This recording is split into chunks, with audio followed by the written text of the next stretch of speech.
ושברח אבותינו אברהם יצחק ויעקב ויברך ישראלי צבא הגנה לישראל ועומדים על משמרתנו בערי אלוהינו מגבול לבנון ועבר מצרים ים הגדול לעבור לבוא ביבשה באוויר ובים. ייתן אדוני אס אויבינו הקמים עלינו ניגפים לפניהם. הקדוש ברוך הוא ישמור ויציל את חיילינו מכל צרה וצוקה מכל נגע ומחלה וישלח ברכה והצלחה בכל מעשה ידיהם. יאברס לו תחתיהם ויעטרם בכס שבת ארץ ניצחון. ויגיע מהם הכסוף כי אדוני לך מליך עמכם להילחם.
ונשאו יגענו הנחה ונאמר אמן. אי המאבקים ירחם ירחם עליהם ויציל מסוף עברה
We're going to begin Kinnos. The packets are out already?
nishmas kavavachai, nishmas kavavachai, v'areich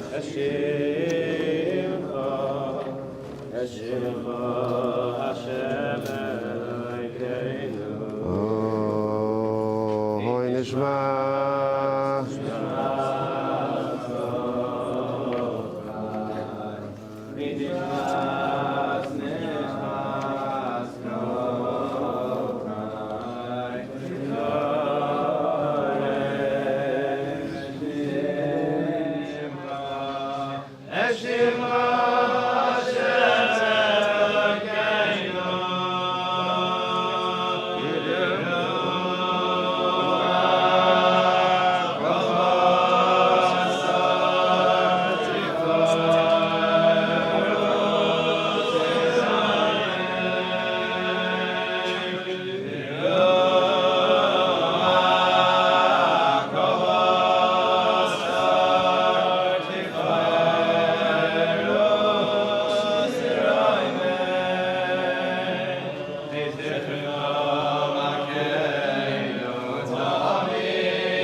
begin this morning by, first of all, giving a very special thank you to Moshe Abramson, who works so hard just to make sure that all the technical details, all the logistics are working for here, the program in Shul, for the streaming program.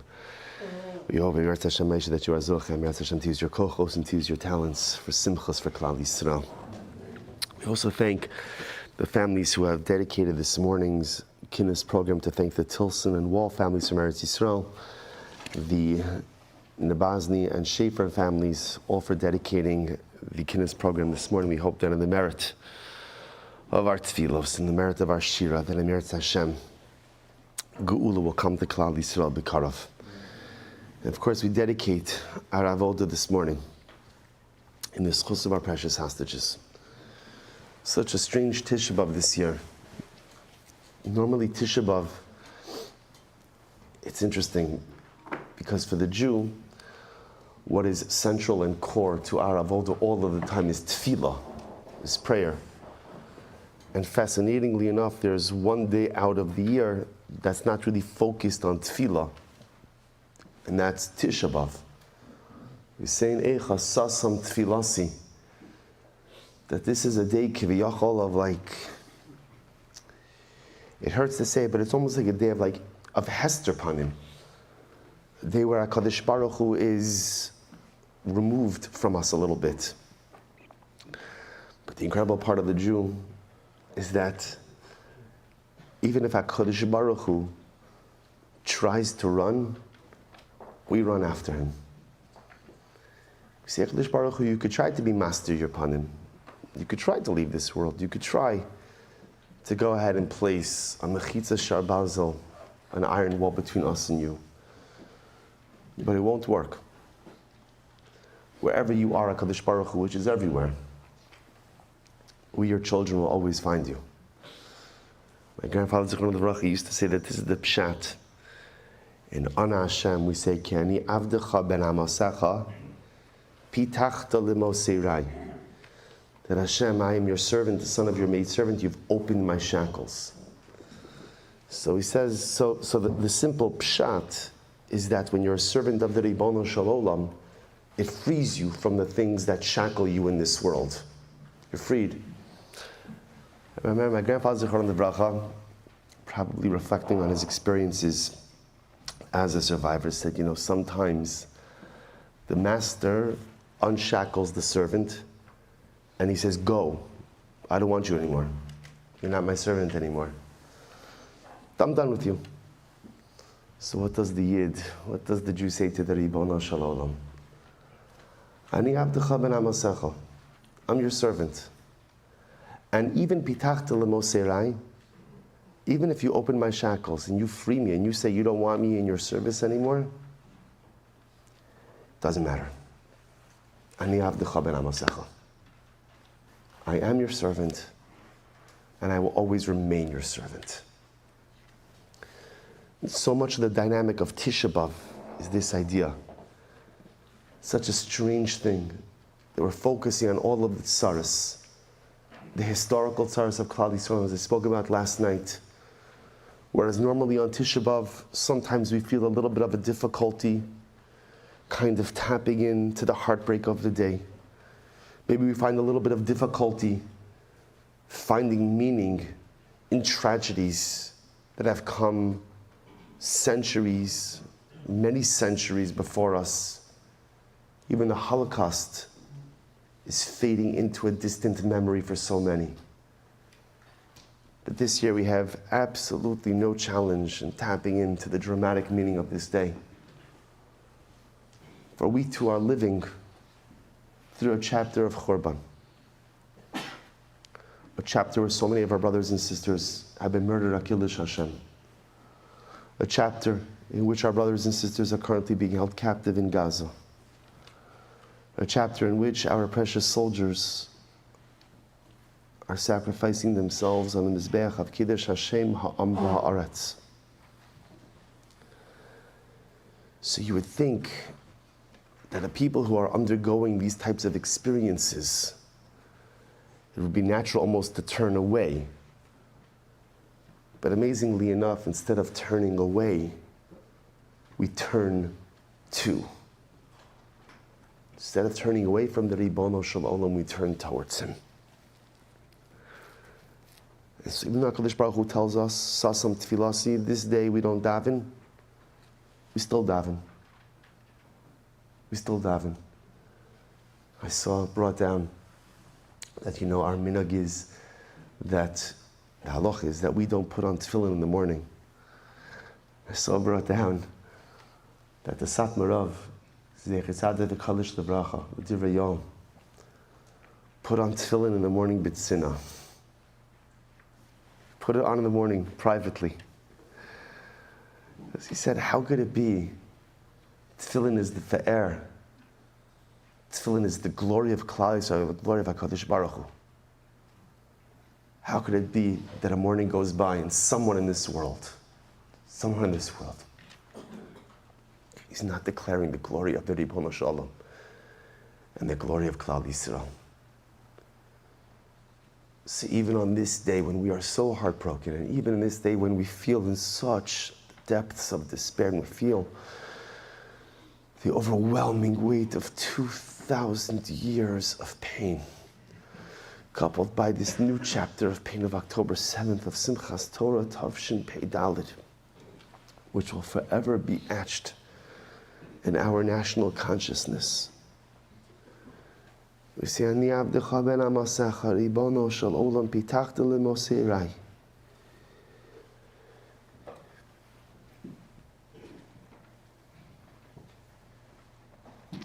Even if you tell us that you don't want us, which we know is not what you're saying, but sometimes it feels that way.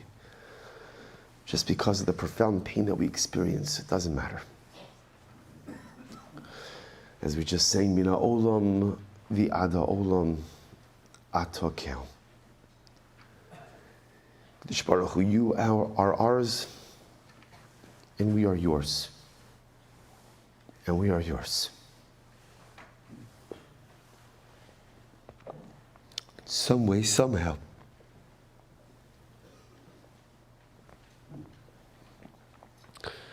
We will, Emir Hashem, get through all of this together. We will keep you close. We just hope and daven that you will keep us close.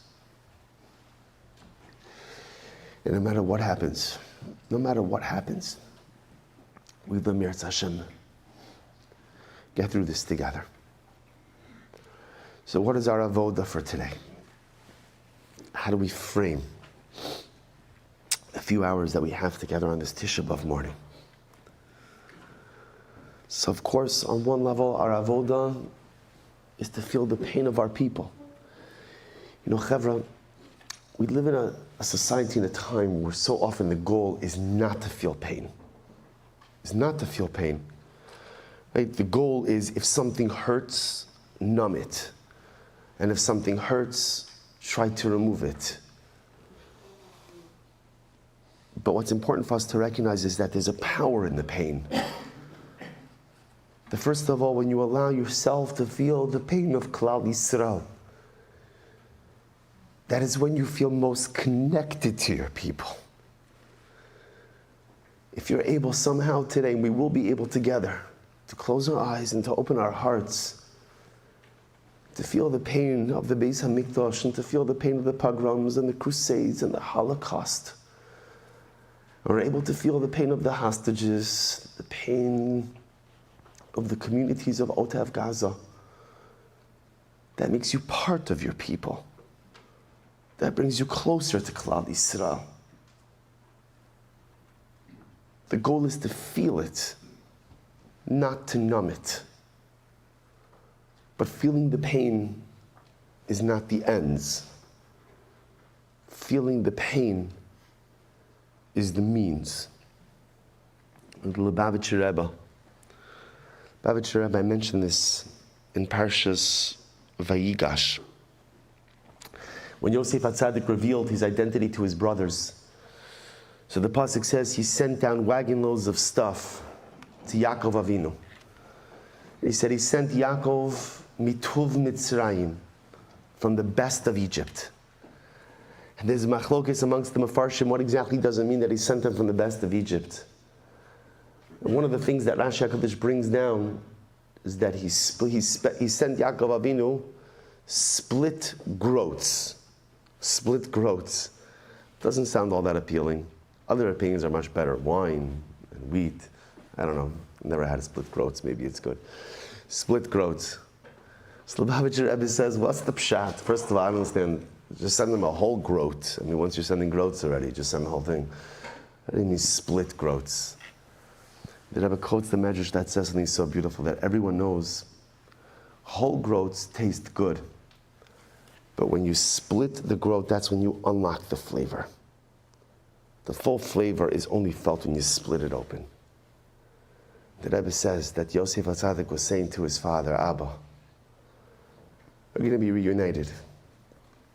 And I know the story ends well. The story ends well. But Father, you're going to be thinking to yourself, why did we have to endure 20 plus years, 2 decades, more than 2 decades of difficulty, of separation, of pain? Yosef said, because the Yid, the Jew, is like the split groat. The full beauty and holiness of the Jew only comes out when you break it open. There's a power to pain, because pain allows us to access something within ourselves that simcha does not. Pain allows us to find something in ourselves that can only be found when you're broken open. So the avoda of mourning is not just simply to feel the pain, but it's the pain that is going to allow us to find things inside of ourselves that we never thought we had. We will emerge from today stronger. We will emerge from today bali tshuva. We will emerge from today finding new strengths, finding new kohos within ourselves that we never knew we had, that we never knew we possessed. That's our avoda for today. Today, we're going to allow our neshamas to be broken. We're going to allow ourselves to be broken, but in that brokenness, we'll find the beauty. And in that brokenness, we'll find the koach. And in all of that pain, we'll find purpose. So the crying and the experience of pain is not the ends, but it's the means. And let me tell you what I believe we could accomplish today. Maybe today. It's always good to have your goal in mind before you start anything. I'll tell you what my goal is. My goal for Tisha B'Av, this year, Tafshin Pei Dalet.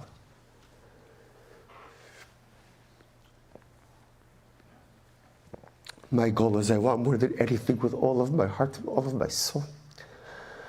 More than I've ever wanted it before in my life is I want Mashiach. I want Geula. Before this day is over, I want to see Eliyahu HaNavi. Before this year, my dream was always that Eliyahu HaNavi would lead us back from Galus to Eretz Yisrael, but now I have a different dream. I want Eliyahu HaNavi to lead all the hostages back from Gaza. I want to see that. I want to see it today.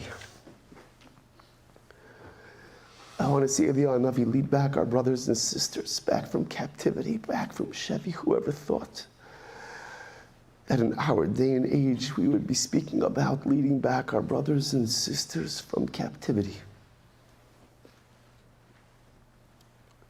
But that's what I'm davening for, and that's what I'm aiming for, and that's what I'm working towards today. Today, I want to see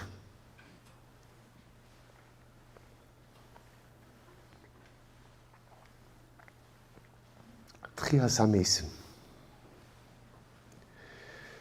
My whole life I've yearned to be reunited with loved ones who are lost. My whole life I've yearned for Tchias HaMesim so that I could see my own family, that I could go to learn Torah from the Piajatzna,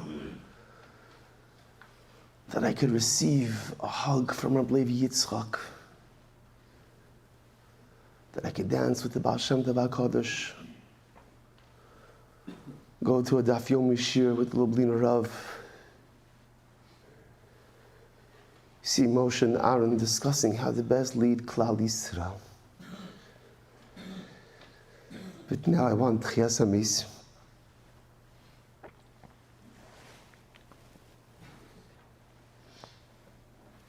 For different reasons. That I want to see all of the precious families of Klal Yisrael who were shattered on Simchas Torah. To be able to see all of the precious families who have been broken in the more than 300 days of war since Simchas Torah. All I want is to be able to see them made whole. Is all I want. Eliyahu Hanavi to lead the hostages back. Tchias HaMesim to make the families of Simchas Torah Tafshin Pei Dalet whole.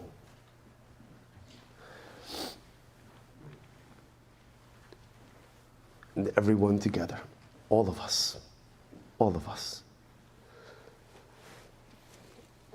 Imagine making that trip over the beautiful hills of Yerushalayim. Being able to see in the distance our beautiful third Beis HaMikdash. And imagine, everywhere you look, all you see are Yidden B'Simcha. And all you see are parents holding their children and children embracing their parents. And all you see all around you, in every corner of our people, in every corner of our nation, is the purest and holiest of joy.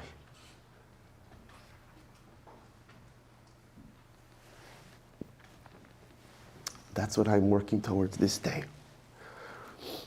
On Tisha B'Av Tafshin Pei Dalet. We're going to feel the brokenness.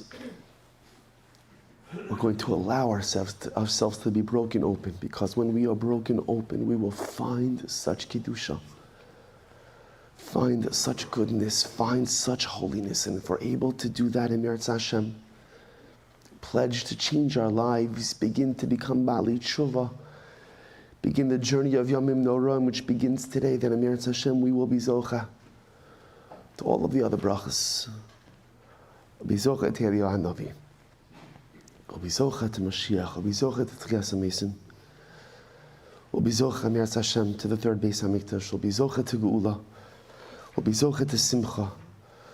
We'll be Zocha to receive Kol Mish'alos Libeinu L'Tov and Bracha Shivla Sifsosenu Milomar Dai. We'll be Zocha to all of that. So let us begin our precious Avodah for today, knowing full well what we need to accomplish, and Meretz Hashem with complete resolve to get there. I want to begin with the second source in the packet, a beautiful piece by the Piazetzna. The Rebbe, this is a piece for Shabbos Chazon, Tafshin Beis. And the Rebbe over here writes the following. I'll tell you this a little bit outside. But he says, look at the first paragraph. He says, V'na, this is source number 3, I'm sorry, on page 1 of the packet. V'na, Lama Shabbos Hazeh Nikra Al Shem Haftorah. Hen Yeshnam Od Shabbosos K'Shabbos Nachamu V'Shabbos Shuva HaNikraim Al Shem Haftoras Aval Betach B'Kulam Tam Lahem Shebeshunim He Mikol Shabbosos Hashana She'inam Nikraim Al Shem Haftoras. So the Rebbe asks a very simple question. The simple question is, why is Shabbos Chazon called Shabbos Chazon? In general, again, every Shabbos is special. Every Shabbos has its own identity. So why is this Shabbos called Shabbos Chazon? And the Rebbe has a whole arichos over here. And again, there's a lot more in this packet than we're going to get to cover over the course of this morning. But if you skip towards the end, the Rebbe says something amazing. He says there are different forms of nevuah. This prophecy that a Navi receives while he's awake. This prophecy that one receives in a dream. But a chazon is something different. A chazon is something that you see with your own eyes. A chazon is not something that someone tells you about. A chazon is not something that you read about. A chazon is not something that is conveyed to you in an ancient text. But a chazon is a vision that you see yourself with your own eyes. And the Rebbe writes, he says, skip down a little bit, he says on page number 2, he says,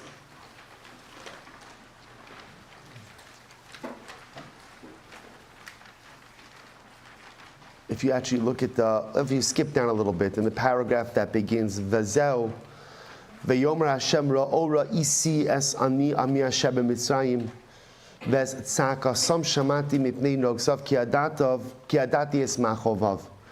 This is by Shibud Mitzrayim, by Egyptian servitude, where HaKadosh Baruch Hu says to Moshe Rabbeinu, I have seen the suffering of my people in Egypt. I've heard their cries. I've heard what they're enduring because of their taskmasters. Ki adati es machovav. I know their suffering. Shapi pashat lama ksiv ki adati me'achar shekvar ksiv ra'ora isi. The Rebbe says, why does the pasuk have to say, I know? The HaKadosh Baruch Hu says he knows about our suffering, if it already says that he saw it. So the Rebbe says, Aval yesh sha'av yodea shetova gedola libno la'asos lo nituach. Sometimes a father knows that it is beneficial for the son to have a surgery. Umikal makom lo yuchal la'amod v'liros b'shah sha'osim lo hanituach. Even though the father knows that the child needs to have a surgery and it's beneficial, the father can't bear to stand there when the actual surgery is happening. Keniskar la'el she'ena dome hayidia mehayisurim miliros osam.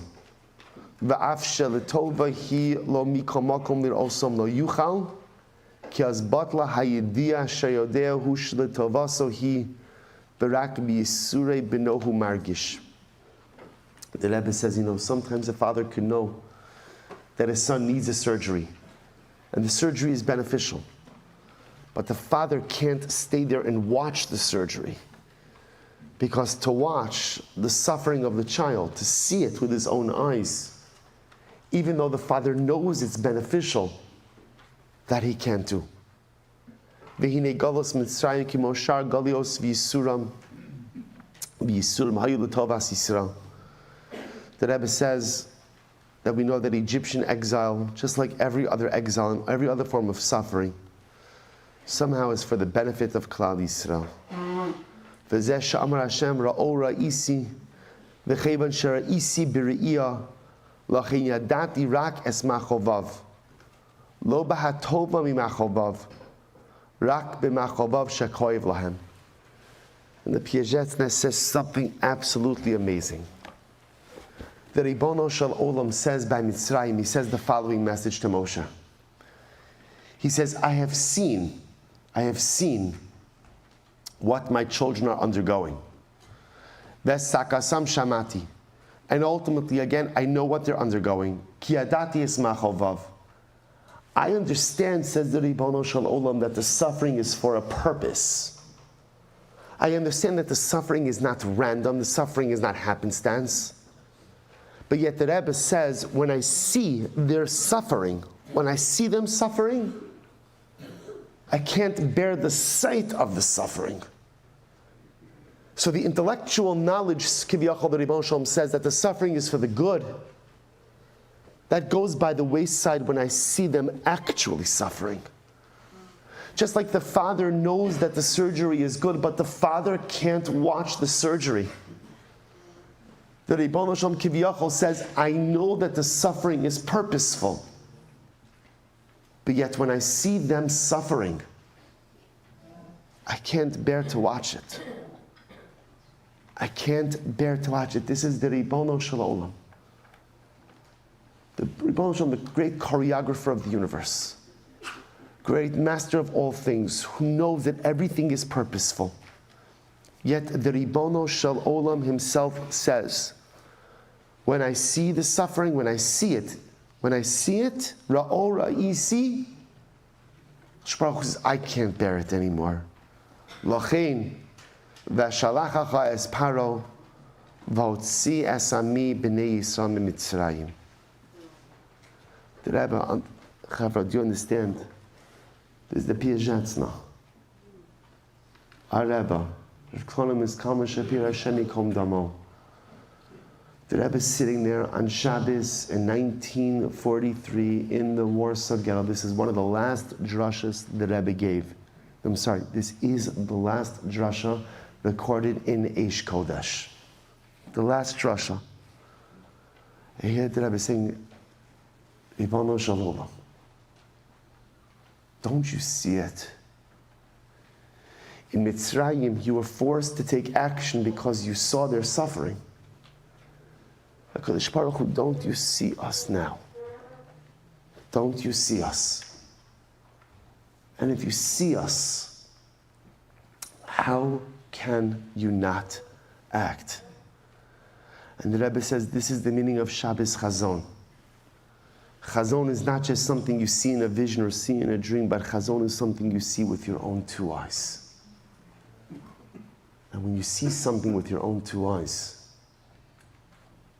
you have no choice but to do something. The Rebbe was saying this as a tefillah to the Ribono Shel Olam. It's almost the Habeit Mishamayim Ure'ei. Ure'ei. Shabbos Chazon. Ribono Shel Olam, do you see?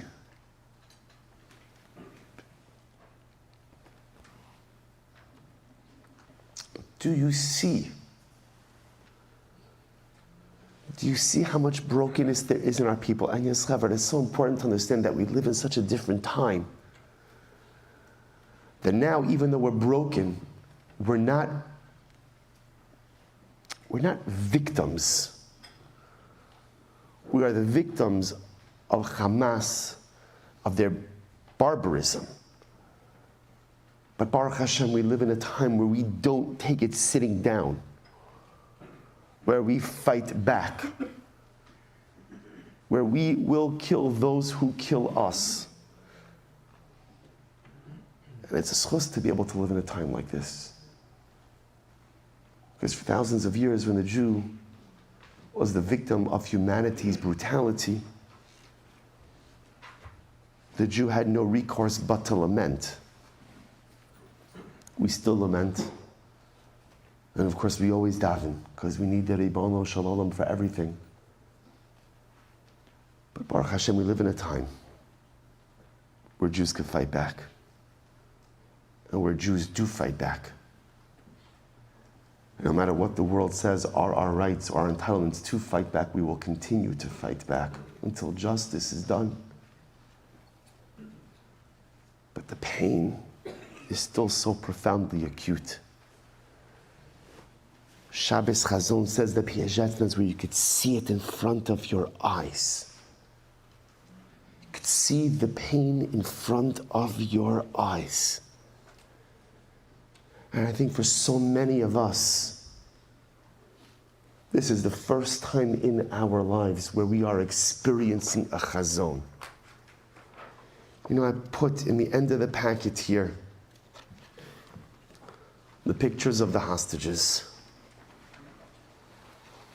and the pictures of those who have already been killed, but whose bodies are being held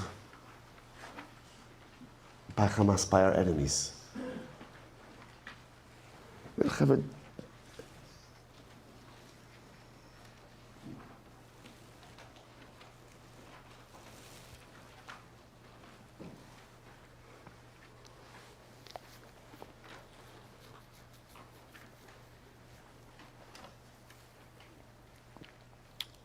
thousands of years, the world has given us no menucha. The world has given us no rest. The world has just simply not allowed us to be. And that we live in a time where even if a Jew is murdered al Kiddush Hashem,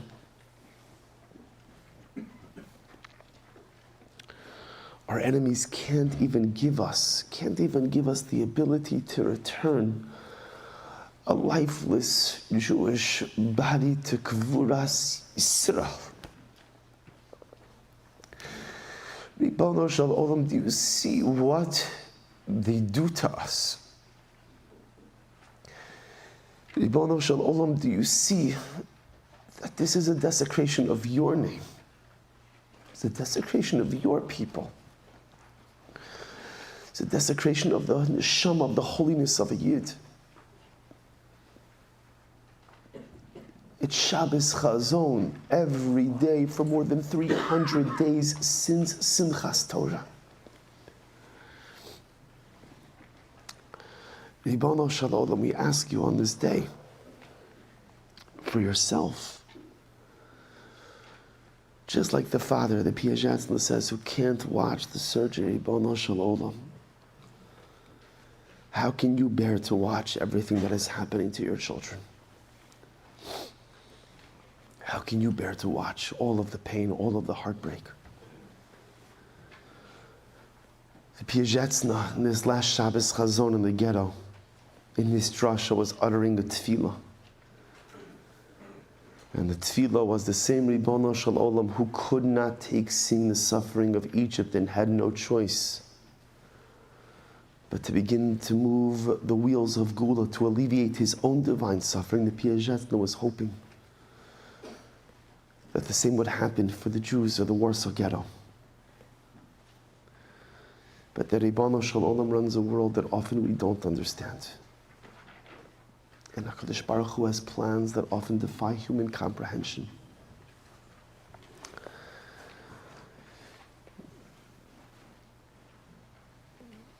But we hope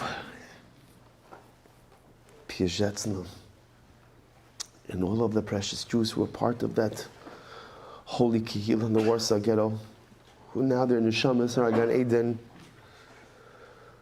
Hopefully, as the Yeshiva Shalmata looks down upon us, the Yeshiva Shalmata, as we sit and we mourn on this Tish B'Av,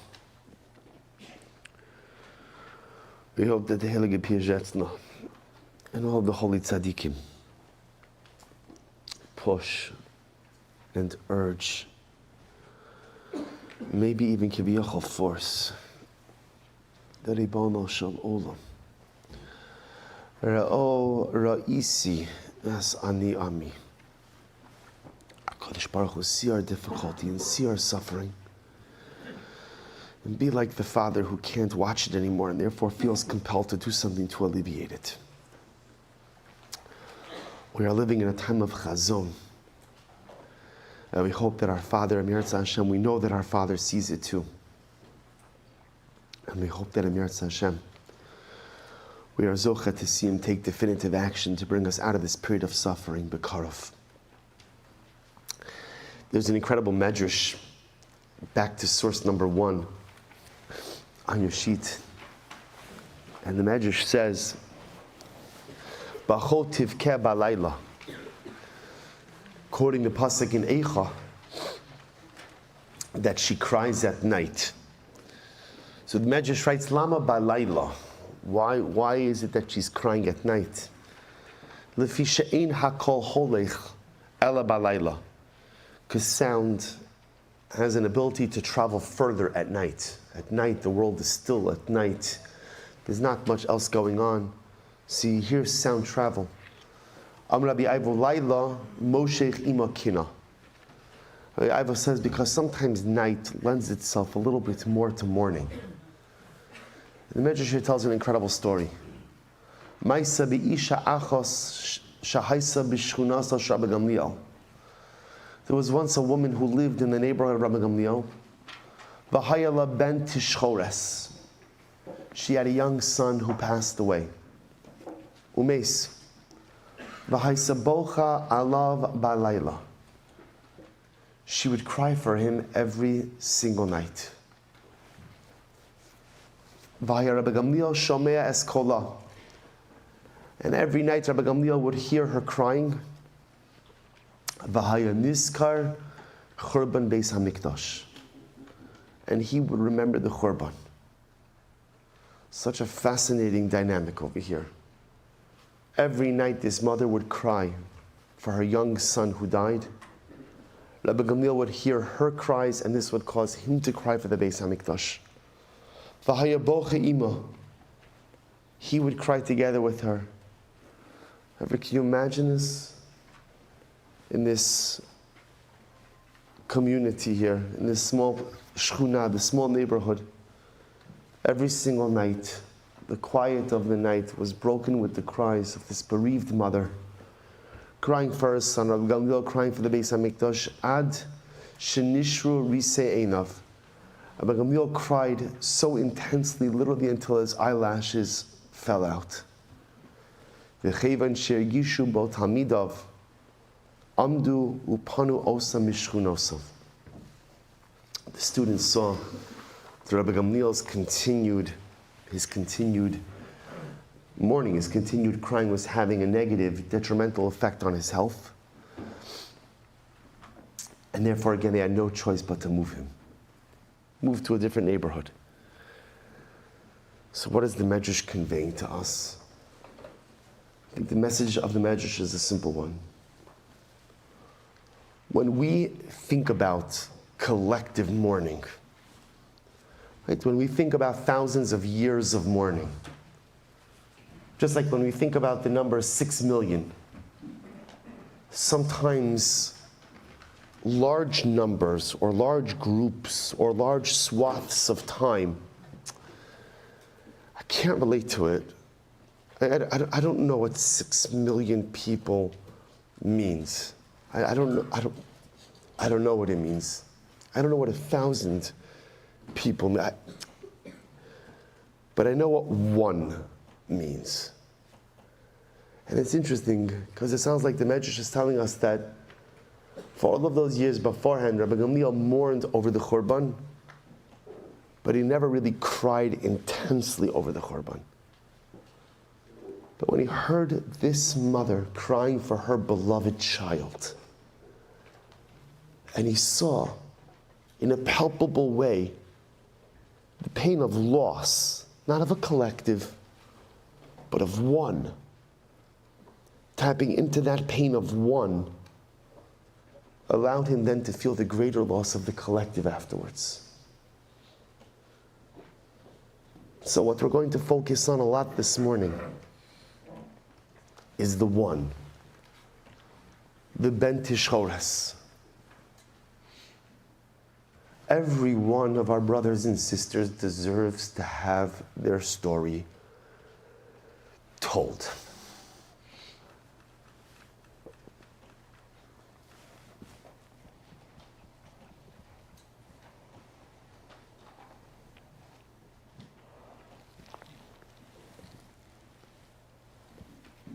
And each and every one of our precious brothers and sisters, men, women, and children,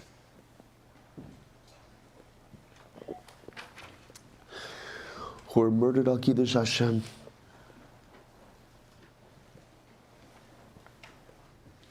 deserve to have their story told.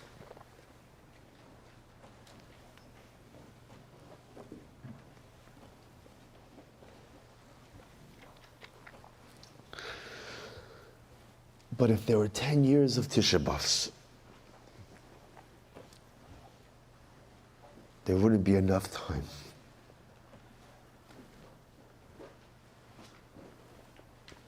That is how much we have lost.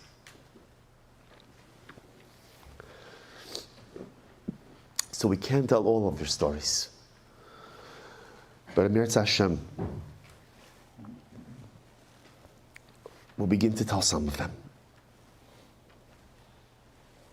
Just 2 more pieces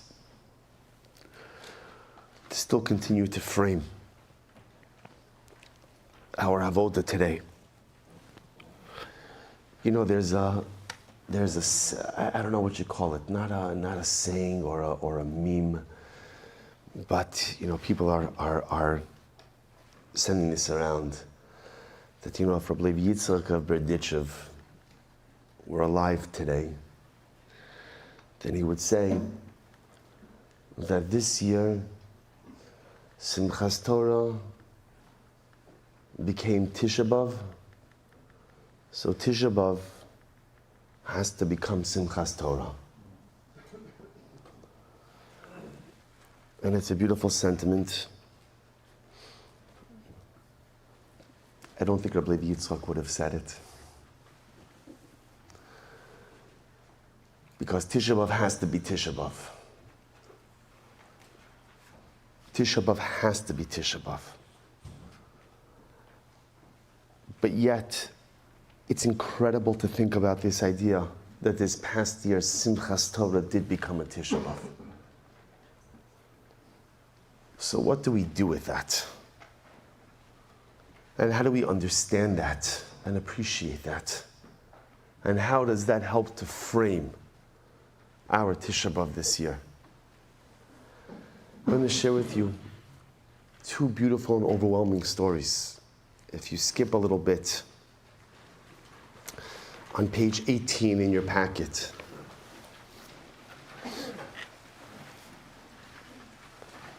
so because because Simchas Torah did become a Tisha B'Av, it behooves us to bring a little bit of Simchas Torah into our day today and to appreciate the enormity of what did happen to our people theologically this past Simchas Torah. I quote every year from this sefer called Shema Yisrael. This sefer is a compilation of stories. You could see it's called Shema Yisrael, testimonies of devotion, courage, and self-sacrifice. This was a sefer compiled by the Kalev Rebbe, Zecher Tzadik v'Kadosh Livracha. I've spoken about the Kalev Rebbe every year. The Kalev Rebbe was a great tzaddik, a Hungarian Hasidic Rebbe. I had the schos to spend Shabbos by the Rebbe in his court in Bnei Brak when I was learning in Eretz Yisrael. Kalev Rebbe was very distinctive in many ways. First of all, Kalev, as a Chasidus, composed many beautiful nigunim. The Rebbe himself had a beautiful voice and was a composer of nigunim. But when one saw the Kalev Rebbe, one noticed that he looked very different than a typical Rebbe, as he did not have a beard. The Rebbe didn't have a beard, the Rebbe didn't have children. Because you see the difference, the Rebbe was experimented on by Dr. Mengele, Yimach Shemo v'Zichro. And one could only imagine what the Heilige Rebbe was subjected to. One could only imagine the Yisurim that he lived through during the war, and that he had to contend with after the war as well. But he was dedicated to fanning the flame. He was dedicated to rebuilding Klal Yisrael. He was dedicated to giving us back our song, to giving us back our shira. He was dedicated to helping us surge forward. So these stories that he has over here are little stories, almost like vignettes, of incredible, incredible Kiddush. I want to share two of them with you. On page number 18, story titled The Last Yom Tov, in the Warsaw Ghetto. This was the last Simchas Torah in the Warsaw Ghetto. Perhaps 15 Jews gathered at Rav Menachem Zemba's house for the Hakafas and prayers. Menachem Zemba, a great tzaddik, a posek, a ger chassid. Before reading the Torah portion, they took all the scrolls out of the aron and shuffled around the living room table. Broken men, bereaved of their families, with hearts full of anguish, they sighed out the verses they had once sung so joyously. One of those present was Rabbi Yehuda Leib Orlean. While the men were walking around in their half-hearted akafas, a boy of about 12 came in and joined the prayers. This was a surprise, because by now there were no children left alive in the ghetto. Rabbi Orlean took one look and jumped to the child's side. He hugged him to his heart together with the Torah scroll he was holding. He shouted in a loud voice, a Jewish child with the Holy Torah. And he broke into a genuine dance. This was the last dance of the last Simchas Torah, of the last Jews in Warsaw. The reason I share with you this story is because it's important to know that although for many of us in our lifetime, this was the first Simchas Torah that we ever saw turned into a day of mourning and sadness. But in the history of our people, it is not the first Simchas Torah that was a Tisha B'Av. How many Simchas Torahs throughout our history have been more mourning than rejoicing, have been more tsa'ar than simcha, have been more evel than Yom Tov. But yet with all of that, we are still here. And how incredible is it that even on a Tisha B'Av morning like this, we look around and Baruch Hashem, we see so many beautiful children joining us here on Tisha B'Av morning. And I think it's important that we pause and we say to our children who are here, and go home and say to your children at home as well, you know, somebody asked me, my child, so asked me about their daughter who's turning bas mitzvah, daughter's turning bas mitzvah, you know, what kind of chinuch, what should she do for Tisha B'Av? However, it's important to know, do not let your children under bar bas mitzvah fast on Tisha B'Av. There's no chinuch for Tisha B'Av. If you're machanech your children for Tisha B'Av, there is a lack of emunah. We only train our children in mitzvahs that we believe they're going to have to perform. When they become a bar bas mitzvah, to train our children to fast on Tisha B'Av means that we're telling them that next year, the year after that, there's going to be a Tisha B'Av as well. Ein chisaron be'amuna gidola mizo. If a child's under bar mitzvah, under bas mitzvah, I don't know, you have to get them a Tisha B'Av cupcake. That might be a little much. But Lamaisa, remind them, Mama Tata Shefala, don't fast.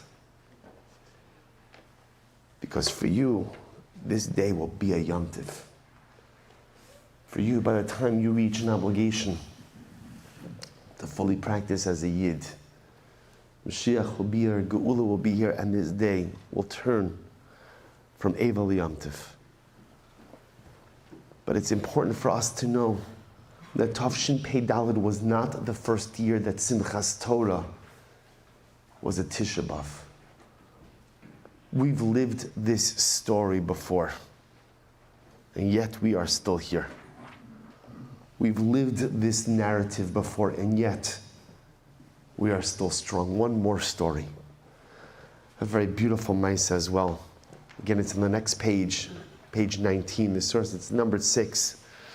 It's titled Wrapped in a Scroll. This is from the Hasag camp in Czechova. Czechova is a town in Poland. The spoils of the Czechova ghetto were kept under guard of the SS, who hoarded it in strongly fortified warehouses. But it seems that one man managed to penetrate them. It was the Jewish cobbler who the Germans honored and called their Schustermeister, the master shoemaker. It helped that he was an expert at manufacturing army boots. He must have gotten into the SS storehouses. How else could he have laid his hands on a genuine Torah scroll? And when he brought it into the camp, the Jews danced around it. Today was Simchas Torah after all. The Meister had surprised us a few days before when he had brought a shofar into the camp, and now this. It was a small scroll. That meant it could be hidden without difficulty, but the mystery remained. How had the cobbler smuggled it in to begin with?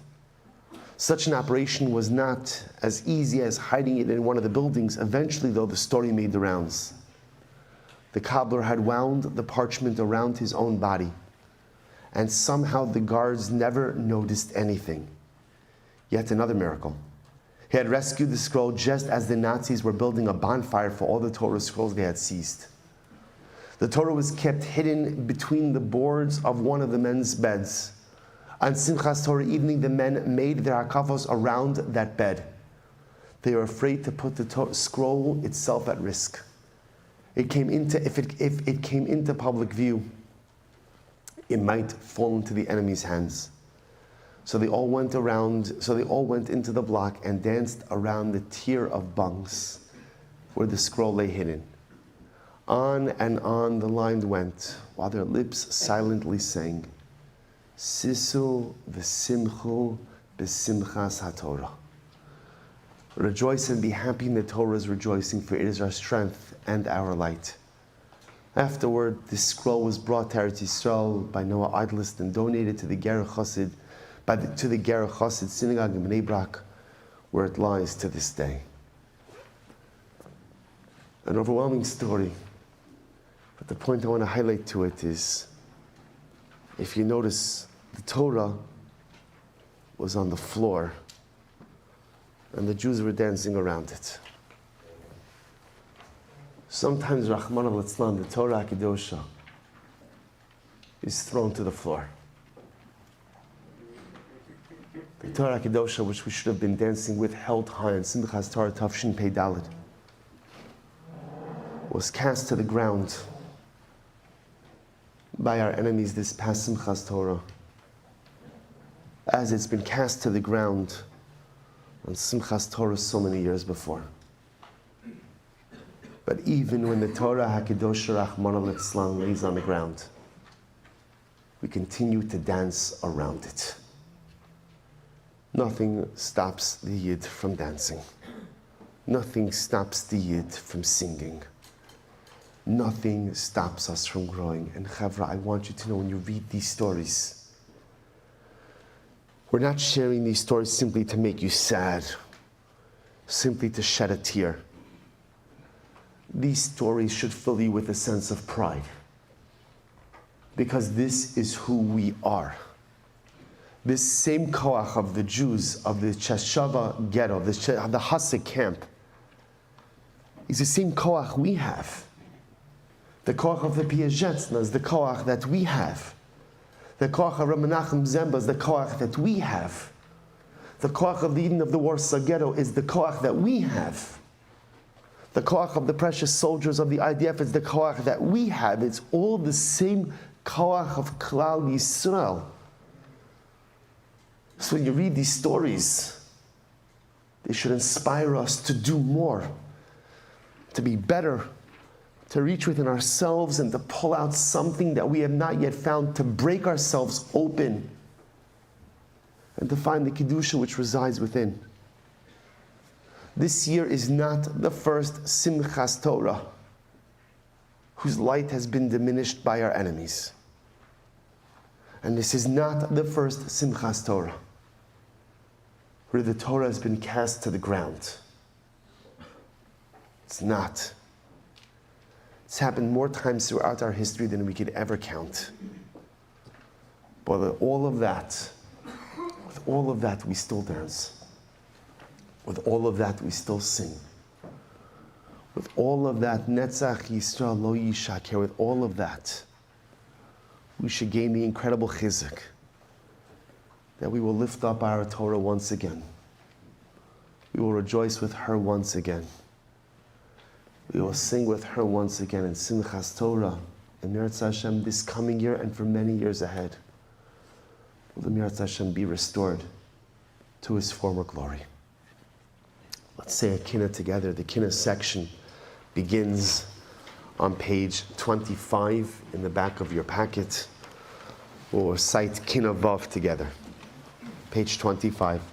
Shavas suru mani shimuni ochrai schio ma'os sasimuni b'ajay chaverai sakos ha-mishkan miskos tevirai sakos ha-v'vlogu gibarai safku kaf umadu avirai ksila kol avirai naflo odeino b'tzor dechuya inni chiksa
just to appreciate and understand the power of Shira on Tish B'Av, which for many of us is not necessarily something that we associate with Tish B'Av.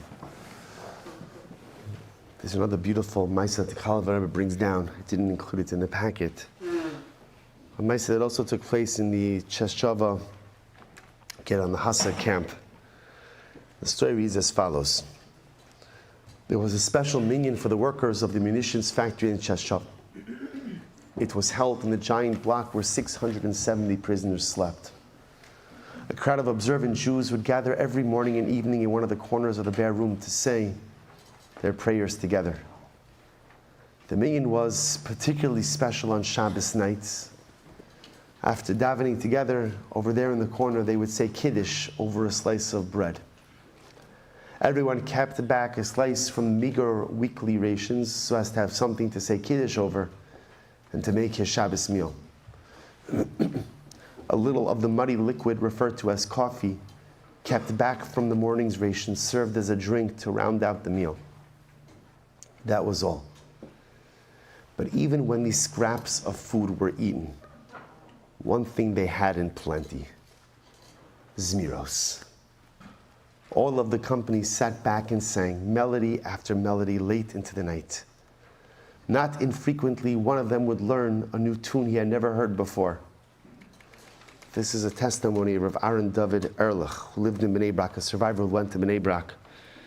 Many years later, one of his grandchildren, Aaron David Ehrlich, would open their eyes widely at hearing him say, "This melody, I learned it in the Cheshava camp." Kalev Rebbe teaching us that sometimes the most beautiful nigunim are the ones we sing in moments of pain. Sometimes the most beautiful shira comes in the midst of such incredible, overwhelming heartbreak. I want you to look now on page 6 in your packet. I apologize, I'm going to jump back and forth a little bit. One of the precious hostages for whom we daven for each and every day is a young man, Eitan Moore. Eitan Moore also happens to be a cousin of David and Rivki Flum. The Moore family I had the great schus to have them in my home. And on our women's trip to Eretz Yisrael, we had the great schus to be in their home. And people who possess overwhelming, unspeakable emunah. People who model for us what it means to be davuk b'Hashem, to be connected to the Ribono Shel Olam, and to be fully confident in the justice of the Ribono Shel Olam. So on page 6, you can see a little bit about Eitan. This is from the Times of Israel. And I encourage you strongly to look at it at the bottom. If you scroll all the way down to the bottom of the page, of the homepage of Times of Israel, they have 2 sections. One section is called Those We Miss. And it's a short little biography about each of the hostages. And then below it, there's a section, Those We Have Lost. It's a little biography of all of those who have been taken from us on October 7th and since October 7th. So you can see over Eitan Moore, 23 years old, the security guard at the Supernova Desert Party, has been missing since October 7th when Hamas terrorists launched an assault, killing 260 partygoers and kidnapping dozens of others. Moore, who lives in Yerushalayim, wasn't in touch with his parents that morning. The Moore family, Sika and his wife, live in Kiryat Arba. He wasn't in touch with his parents as they're religiously observant and don't use phones on Shabbos. He texted his uncle telling him about the situation as it was building. He conveyed that he and his friends were trying to hide in a huge open field, he wrote. Moore wrote to his uncle about the armed terrorists on pickup trucks, sending a video of their hiding place. He sent his location and his uncle sent it along to a senior army official, asking repeatedly if the shooting had stopped, if security forces had arrived. The last time Moore responded was at 10:04 a.m. although his uncle kept trying to get a hold of him. The final sighting of Mor was as he and a friend were bringing others to safety. Mor had last spoken with his parents on Friday before Shabbos and didn't tell them about the party in the desert. They didn't know until Saturday evening what had taken place in the Gaza border communities and at the party. His father, Tzvika, added in a little bit more.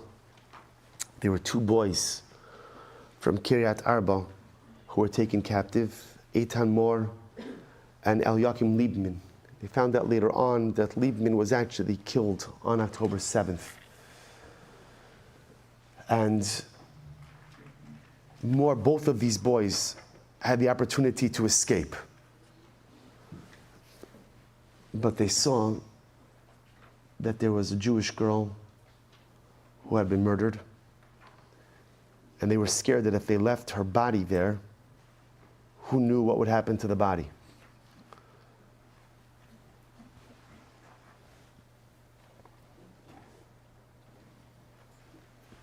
So instead of running,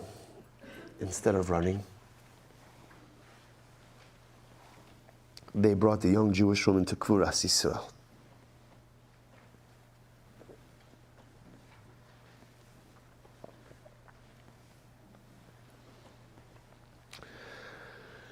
We would have never known of the greatness of Eitan Mor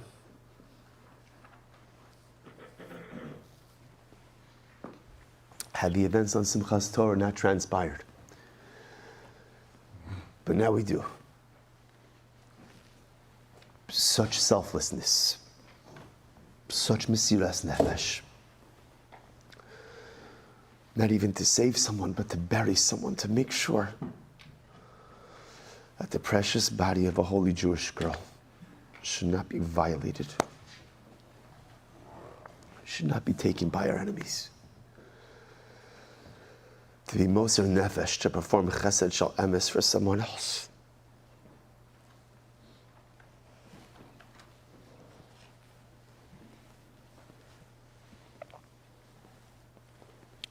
It's literally Mika Amucha Yisrael. There was an incredible interview that was given to Arutz Sheva right before Pesach. Tzvika Mor, the father of Eitan, put out a message for his son before Pesach, hoping that maybe somehow, some way, the message would get to him. And it's on page 7.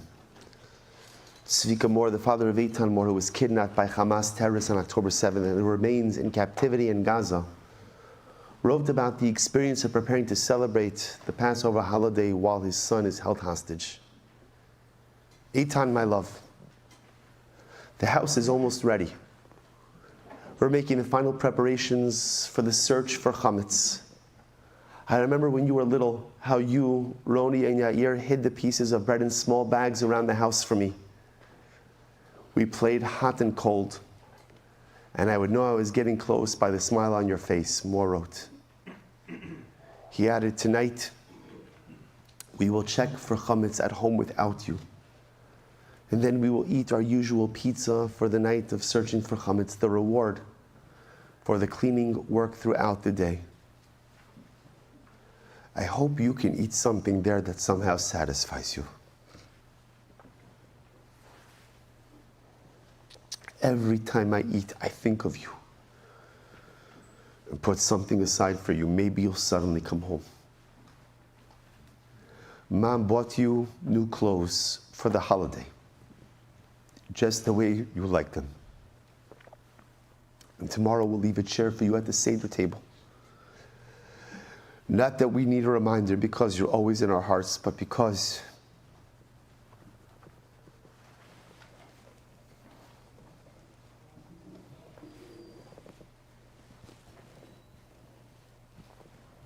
you might suddenly come with Eliyahu Hanavi. So you have new clothes, a place at the table, and the matzah set aside for you, Eitan, in case you're late.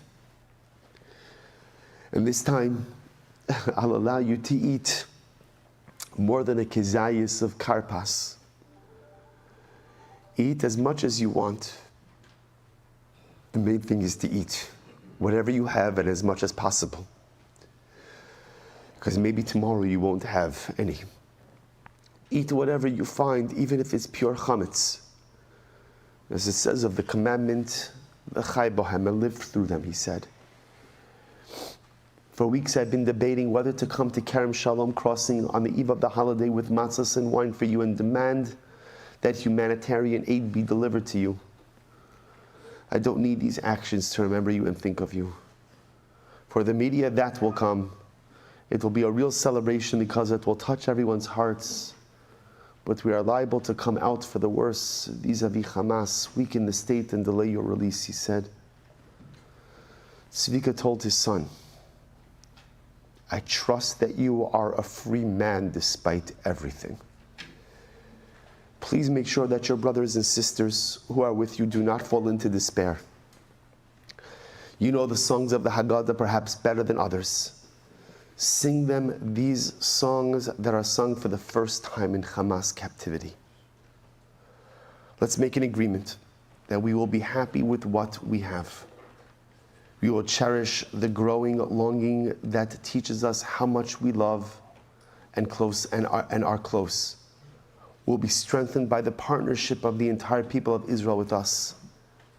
And we will allow our hearts to expand with every sorrow that comes with a blessing and a wish.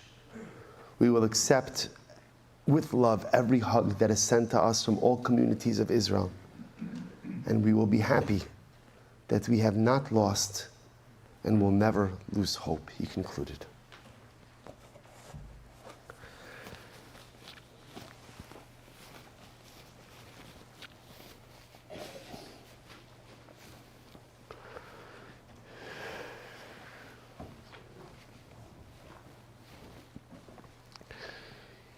You know, sometimes when we're suffering,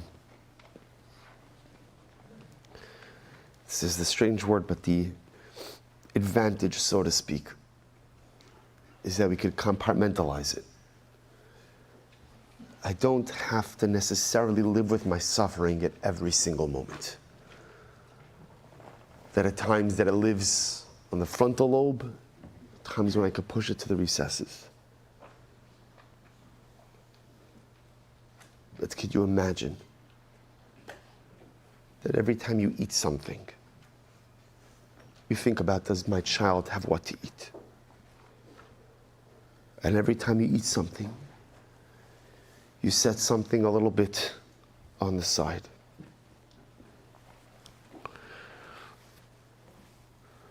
Could we imagine having to give a message of chizuk to a child in captivity? It's overwhelming. But as we've said at the outset of our avoda, this type of emunah, it resides within each of us. We just have to access it. This type of strength flows through our veins. We just have to find it.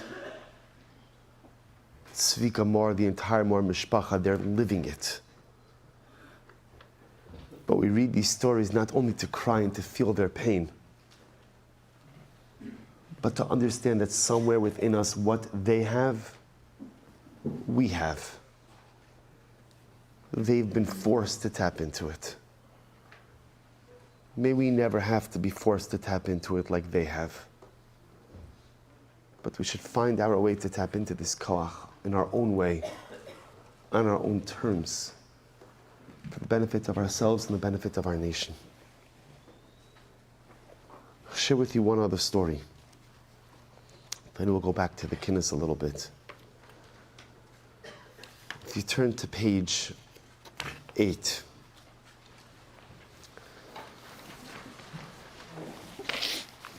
This is a story of Ben Shimoni.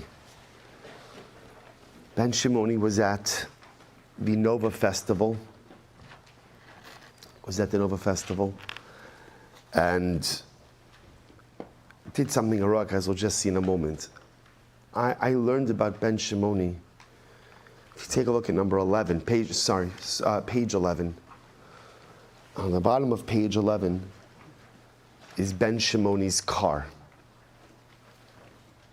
This is in the car park in Tekuma. So Tekuma, Aviva and I were just in Eretz Yisrael a little while ago, actually on Shabbos B'Tammuz. And on Shabbos B'Tammuz we drove down south to spend the day in the south. One of the places we went to was Tekuma, where they brought all of the cars from October 7th. And it is an overwhelming sight to see. You can see a little bit in the picture, in the background. The picture on top is a very moving memorial.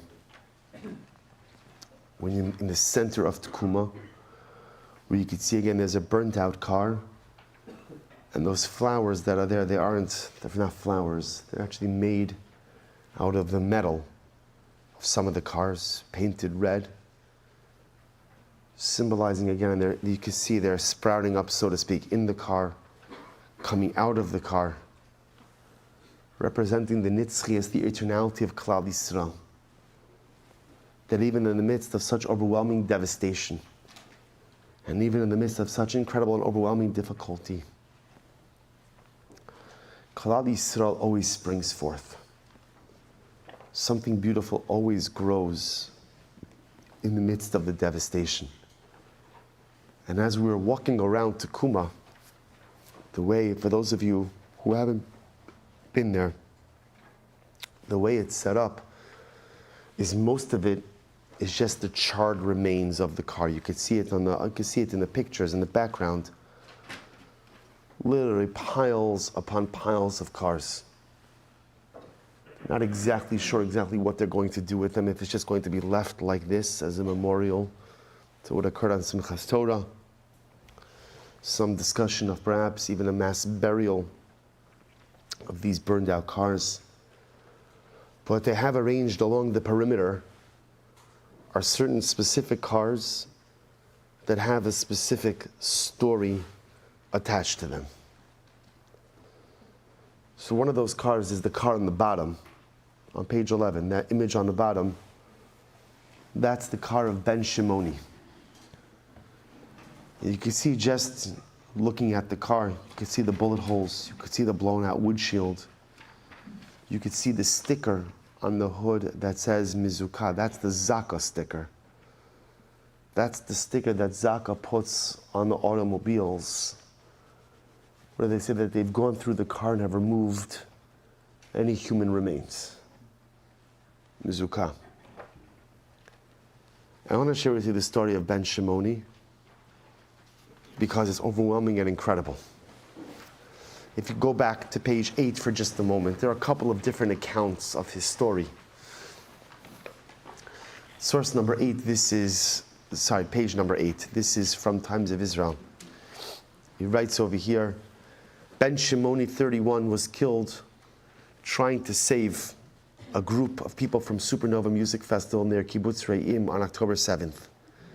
Shimoni attended the doomed event and initially made it to safety, fleeing from the unfolding Hamas massacre in his vehicle with 4 frantic strangers in the car. He dropped them off in Beersheba, some 30 minutes away, and despite their distraught pleas to stay, he quickly headed back to the festival to save more people. Shimoni made one more such trip, saving another group of 5 people, and yet again heading back to rescue more, according to friends and family and friends and witness accounts. He was killed on that 3rd rescue attempt after his vehicle came under heavy gunfire from Hamas terrorists who set up a checkpoint on the road. The moment was captured on the car's dash cam. It showed terrorists open fire at the vehicle, spraying the windshield with bullets. The car slows down and crashes into another vehicle on the side of the road. The car was later found to be riddled with bullets and glass, but empty. Shimoni was initially considered missing, as his family, his girlfriend, and many friends published post after post on social media desperately pleading for any information on his whereabouts. His passengers in the vehicle on that final trip were also considered missing. Gaia Khalifa, Romi Gonen, Ophir Tsarfati. Shimoni saved at least 9 lives that day and died trying to save 3 more. His family and friends say that he was exactly the kind of person who would put himself in danger to save others. The story of his heroism that day is legendary among survivors of the Supernova massacre. And if you take a look on page 9, this is actually an interview with his girlfriend, Jessica Alter. But you have to hear, there's an incredible twist in this story. Page 9. Law student and model Jessica Alter, 27, had been inseparable from her boyfriend, Ben Shimoni, 31, since they began dating 6 years ago. She decided not to attend the rave in southern Israel for the first time this year. She told the JC, from the first minute we met, he was my 24/7. We did absolutely everything together, and now suddenly it's gone quiet. Active in Israel's party scene, Jessica and Ben had gone to them regularly. They had been to the annual Nova Festival in Re'im several times before. Nova was for everyone and included everyone, all kinds of people, all ages, backgrounds, and countries. Jessica decided to skip this year, staying at home in their apartment in Ashkelon, the first time they had not attended the party together. She had grown closer to Judaism in the last few months and felt a calling to keep Shabbos, a decision which ended up saving her life. On that Saturday morning, October 7th, Jessica was awoken by the sirens which continued to blare throughout the morning. Terrified in her safe room, she decided to break Shabbos and call Ben. Jessica said in the first few hours of chaos, the television was telling us there were between 40 and 50 terrorists who had come over from the Gaza border, which is what I relayed to Ben. But in fact, we found out much later, it was much more than over 2,000. I asked him to go away from there, but he was in his car alone at that point. He decided he was not going to leave the area by himself and drove back to take 5 people with him. It was the kind of person he was. After evacuating 5 strangers from danger by driving them further up north, Ben went back to retrieve more. He drove back into the carnage 3 times that morning to save people, all the while on the phone with Jessica. She said, while he was driving, I would hear shooting and rockets exploding, one which landed very close to the car, but still he was more worried about me. He told me to shut the doors and be careful to take care of his mom who was staying with us. During his 3rd trip, carrying 3 girls in the car, a helpless Jessica heard her boyfriend's last moments. Suddenly I heard Ben asking, confused but not afraid, if some people in the road were Hamas terrorists or Israeli police. I heard the girls in the back screaming and pleading with Ben at the top of their lungs to drive, drive, drive. I heard a lot of yelling in Arabic and a big crash, some shooting, and after a minute of quiet, the phone just hung up. It took 5 days before Jessica and Ben's family got confirmation that he had been murdered. He and the woman in the passenger seat had been shot, found some ways away from the car. Ben saved the lives of at least 9 people. The bodies of 2 women who were in the back of Ben's car were never found and are assumed to be hostage within Gaza. Jessica now wishes for their safe return, and through whom she might eventually learn more about Ben's final moments. He was shy, loyal, very honest with every person he met, and never said no to someone in need. He always put others before himself truly. He had the best heart ever. And the thing he did that morning testifies to the person he was. Skip down a little bit. Jessica now feels it is her mission to keep Ben's memory alive by sharing his story.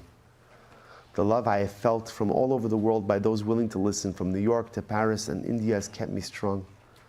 The only thing I can do for him now, she said. This is the only thing I could do for him now, she said. He was like an angel, my hero. Nobody else I know would risk their lives like that. And you could see on the image on the bottom of page 10, the trip that he made on that first trip from Re'im all the way to Beersheba. A young man, and again, it's actually interesting, we heard when we were in Takuma, there was a tour being given. We kind of like latched ourselves onto the tour. So Ben Shimoni was like a little bit of like, I don't know what the right term was, like an amateur race car driver. As you can see, they said his car is like one of these like decked out race car. What is it? Modified race car. And they were saying that it was because of his incredible driving skill that he was able to make these three trips. They think in the end it was more than 9 people that he saved, but only 9 from who they have testimony from. I'm sharing this story with you. You know, when we think about Jewish heroes,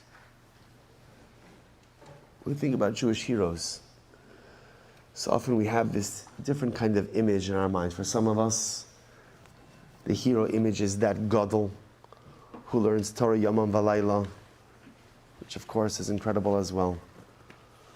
For some, the hero is the soldier who dons the holy uniform of the IDF and goes and fights Am Yisrael's wars and Eretz Yisrael's wars. And for some, the hero is the regular person who is regular until he needs to become a hero. You could have passed Ben Shimoni on the street, and the truth is, one would have just kept walking. The same way you would have passed Eitan Moore, you would have kept walking. But do you understand what it means to be safe and to literally drive back into the lion's den, drive back in? They knew what was going on. But to drive back to save more people. To be safe, but to go back and bury a lifeless Jewish body. What kind of overwhelming heroism that is. What kind of overwhelming koach that is. These are the faces of the heroes of Am Yisrael. The heroes of Am Yisrael come in many different shapes and sizes. And they come from many different segments of our community. But one of the most incredible things that we saw come out of Simchas Torah Tavshin Pei Dalet is the profound koach of heroism, which marks our people. Ben Shimoni did not know the people he was saving. And Eitan Moore, I guarantee you, did not know the young girl he was burying.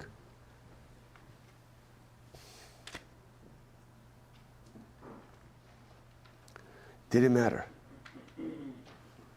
It didn't matter. Because a Jew is a Jew.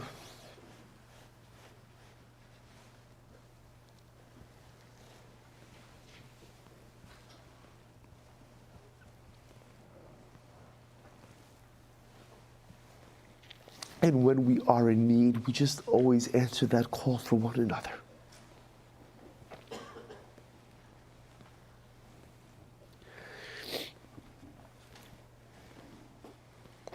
A Ben Shimoni, Eitan Moore,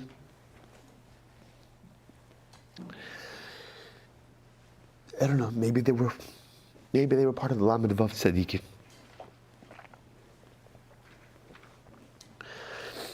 Maybe HaKadosh Baruch Hu put them in this world to accomplish something incredible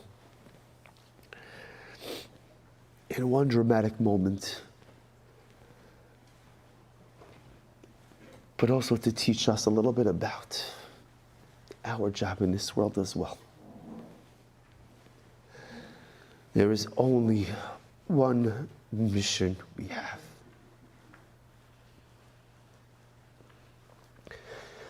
And that is to take care of each other.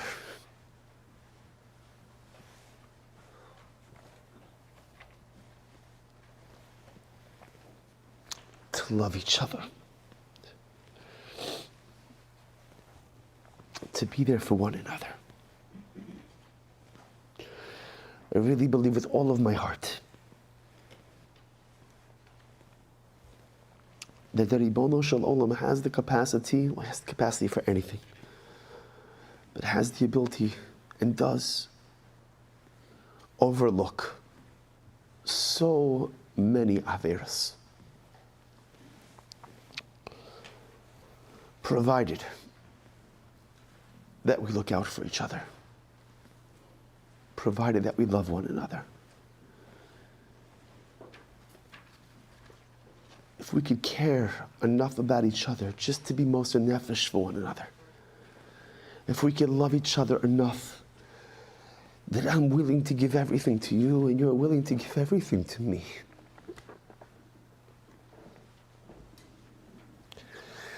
I believe with all of my heart, Abba, the Ribono Shalom looks down and says, oh, those are my children.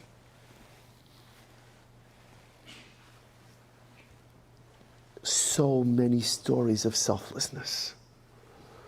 So many stories of v'ahavta l're'acha kamocha. So many stories of being there for one another, and I have no doubt that when our hostages in Eretz Hashem come home, bikarov, that they will have even more stories of incredible love and selfless dedication for the other.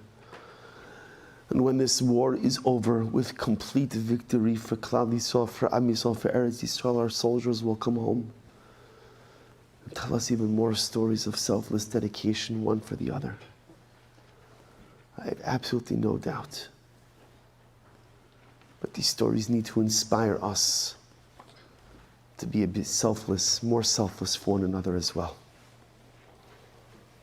What can I do for the person sitting next to me? What can I do for my family? What can I do for my friends? What can I do for my community?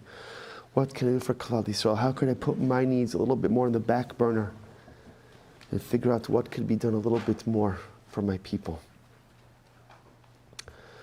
This is our avoda on this sacred day.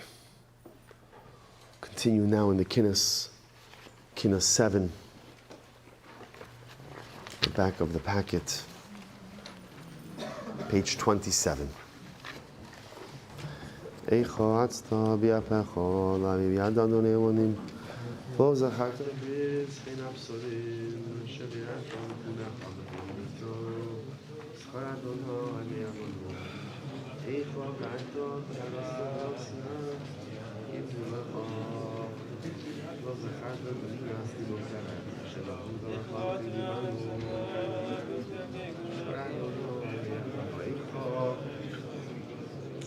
حتى بهجفا لدو بيعتهم نمونفا باز خرطا بلسد شبيعتا دوتفا بخين كنانو بخانانو وانيانو ای خواز نفتا بزنفا بزاو بیعتا سولفا باز خرطا خیتون کوکی خواهی بشه لقد نمونفا بخیر خیتونو زفا دونا انیانو ای خواز درختا به ترخان کنید شابیت به طرفا باز خرطای کاری بیدوز یا شش ایتر نگفا به خیانانو زفار ادانا ایمنیانانو ای خواه کی بانده به نظر خود خالوز گرد کشت کنفا الله زفر بدو عبدالله شدیدن کنید کنفا به خیانانو زفار ادانا ایمنیانانو ای خواه لوتا من صافا بزفار کمانی زفا الله زفر بسیار زنده شرشن اساس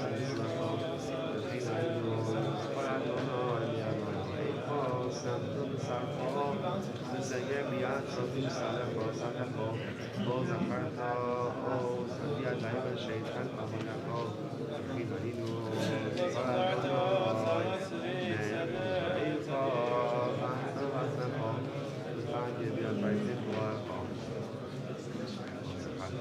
سیستم نکشت من کلیسا وین سمت زفر ادانا ایمنیانانو ای خواه راستا به قیاس آورد نازگرد کامل بیعفا باز خطرگر شکل نسیم شیطان سوزه خواه خیانانو زفر ادانا ایمنیانانو ای خواه شعفتا به شفا شباز گشاوش نمخا الله زفر به تو بیافتا تو عرض دیگر بسینه خواه و به پیسانو زفر ادانا ایمنیانانو زانو بشباز کمایی کامبا بیافتا شکل بمایی صافي بيوسي وشابس بشامي شامي ملاتي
Kenyan, the Beiri, you good with it? The Chaber knows it? The Beiri, okay. One of the heartbreaking and overwhelming additions to this year's Tisha B'Av is the additional liturgy, additional Kinnos that have been composed just reflecting this new chapter of tragedy for Klal Yisrael, of Simchas Torah Tavshin Pei Dalet. And I wanted to share with you some of them, really just two of them. One of them, you'll find it on page 48 in your packet.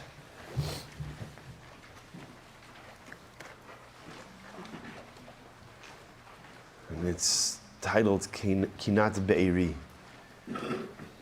Be'eri is one of the communities, literally right on the Gaza border.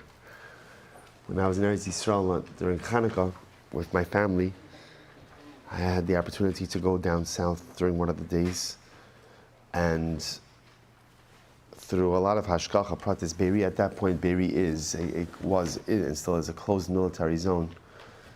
I was able to get in there just for a few moments, and was zocha to daven mincha there, to be there literally right as the sun set. Seeing the pictures, of course, is horrific, but actually walking through the rubble of someone's home, of the home of a Jewish family, seeing the pots and pans in a kitchen overturned on the floor, children's toys littered and scattered around. Right behind you could see the fence between Be'eri and Gaza. When I was there already, the only people there, there was one resident who was there, who was allowed to be there by the army looking after some of the agricultural stuff, but otherwise it was just soldiers in Be'eri. So Yagal Arush, who's head of one of the music schools in Yerushalayim, very talented musician, composed this kinna for Be'eri. And the truth is, while it's written about Be'eri, or for Be'eri, it's for everyone. It's for all of the communities in Otef Aza and the Gaza envelope, all of the communities that were ravaged on the 7th of October of Simchas Torah Tavshin Pei Dalet. And he composed it with a very beautiful niggin, a haunting niggin, which we'll sing. Some of the Chevra here knows it. So they'll lead us, maybe they'll sing it through once, and then we'll try to sing it through again a second time. I also want to give a very special thank you to Sarah Raskis in Eretz Yisrael, who, there was no English translation of this kinna, and I sent it to her, even though she has, Baruch Hashem, a house full of children and even a little baby, was gracious enough to take the time to translate it and did a really wonderful job in translating it. And again, it's hard to believe, every year we say the Kinnos of the Holocaust. And I think in our mind, we always thought, okay, that's going to be the last chapter of our people for which there's going to be composed a new Kinna. And the idea that we're living in times, living through things for which a new Kinna has been composed. And by the way, it's not just one kinna. There are many, we'll see another one later on by Rav Rimon. There are many kinnos. Just an Erev Tisha B'Av, people were sending me additional kinnos that were composed. There's a whole new body of liturgy. There's a whole new body of kinnos for an event that we have lived through. Tisha B'Av is no longer a historical event, but a chapter of the Tisha B'Av experience has now been written in our days. Page 48, Kinas Be'eri.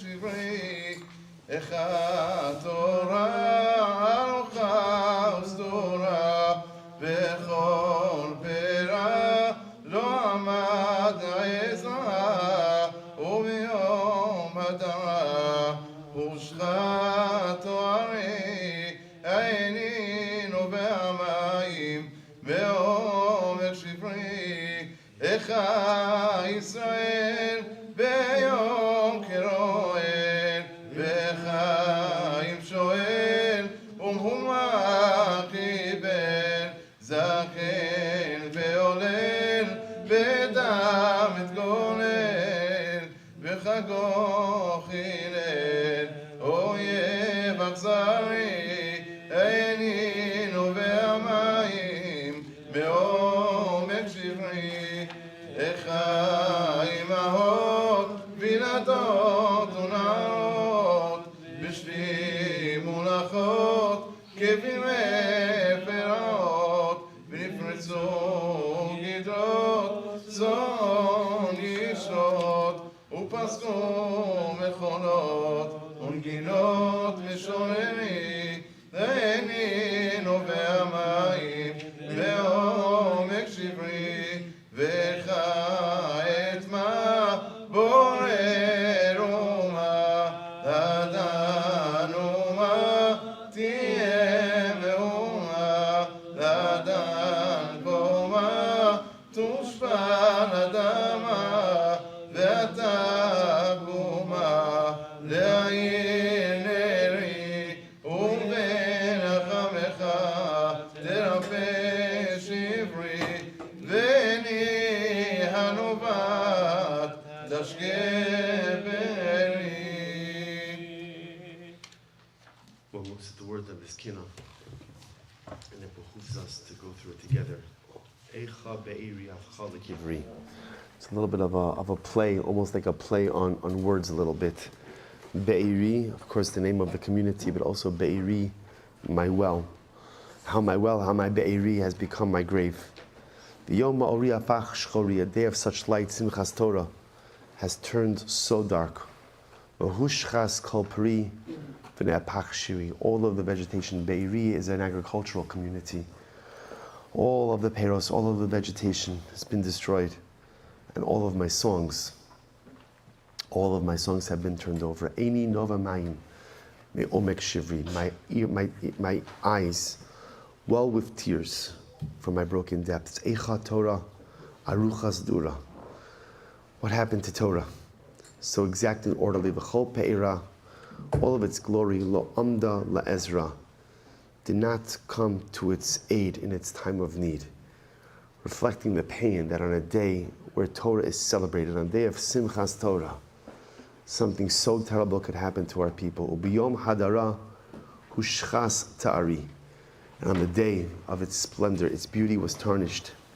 Eini nova mayi me omek shivri. My eyes flow water from the depths of my brokenness. Eicha Yisrael biyom kiroel. Where is Klal Yisrael on this day when we call out to Hashem? V'chayim shoel.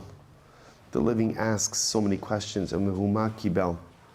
But all we receive is turmoil as a response. Zakin va'olel b'dam miskolel. The elderly and infants covered in blood. V'chago chilel. They have profaned my Yom Tov. Oyev achzari, a cruel and indifferent enemy. Eini nova mayi mi omek shivri. My eyes flow with water from the depths of my brokenness. Eicha imaos vilados unaros.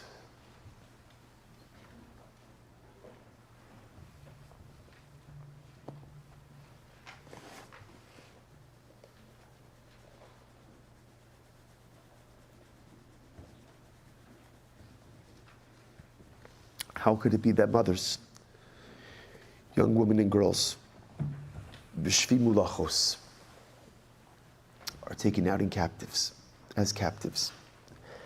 Kivimei praos, like the days of the pogroms, v'nifritzu gidros, the fences have been breached. Son yisharos, upright sheep, upasko mecholos, unigios mishorari. The dancing and the singing has ceased.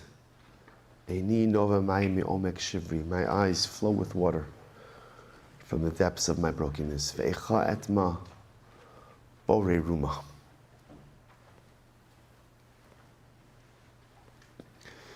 Master of the world, how I wonder. Ad an uma tiyeh mehuma. How long will my nation be bewildered? How long will we have to live in this turmoil, this upheaval? Ad an koma tushpal adama. Until when will we rise up, my desecrated land? Vi'ata kuma laha'ir neri. And now rise up, Klal Yisrael, rise up, HaKadosh Baruch Hu, and ignite my flame. O be'ein rachamecha tish terapei shivri. And with your kindness and your mercy, Hashem, heal that which is broken inside of me.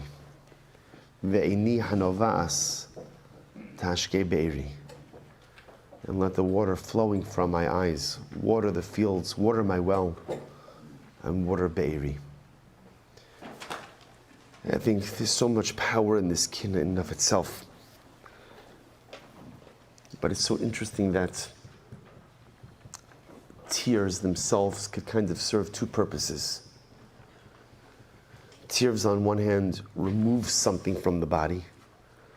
There's moisture, and then the tears remove the moisture from the body. But tears could also provide moisture to something else.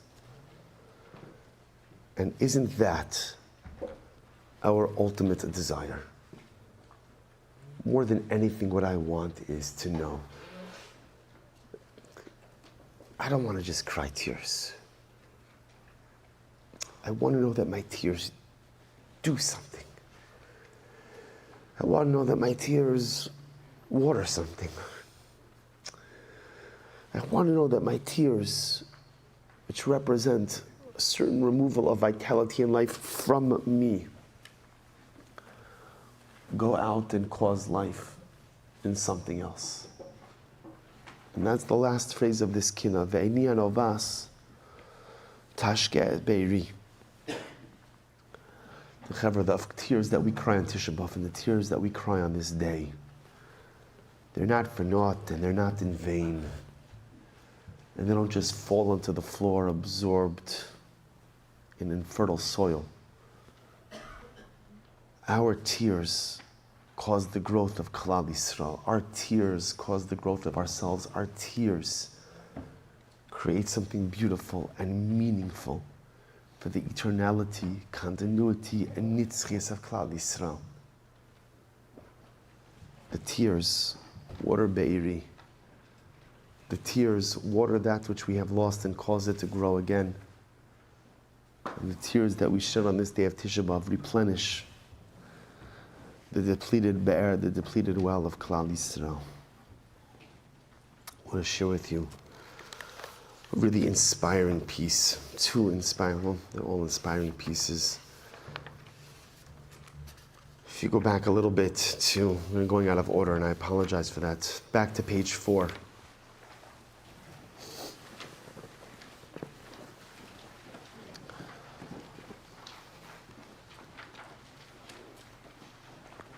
This is the story of Tiferet Lapidot. It was a 23-year-old girl, young woman, who was killed at the Nova Festival. And you can see over here, also from Times of Israel, a little bit of a biography on page 4.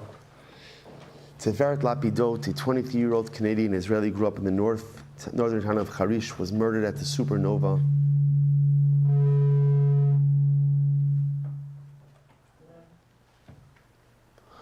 music festival near Re'im on October 7th.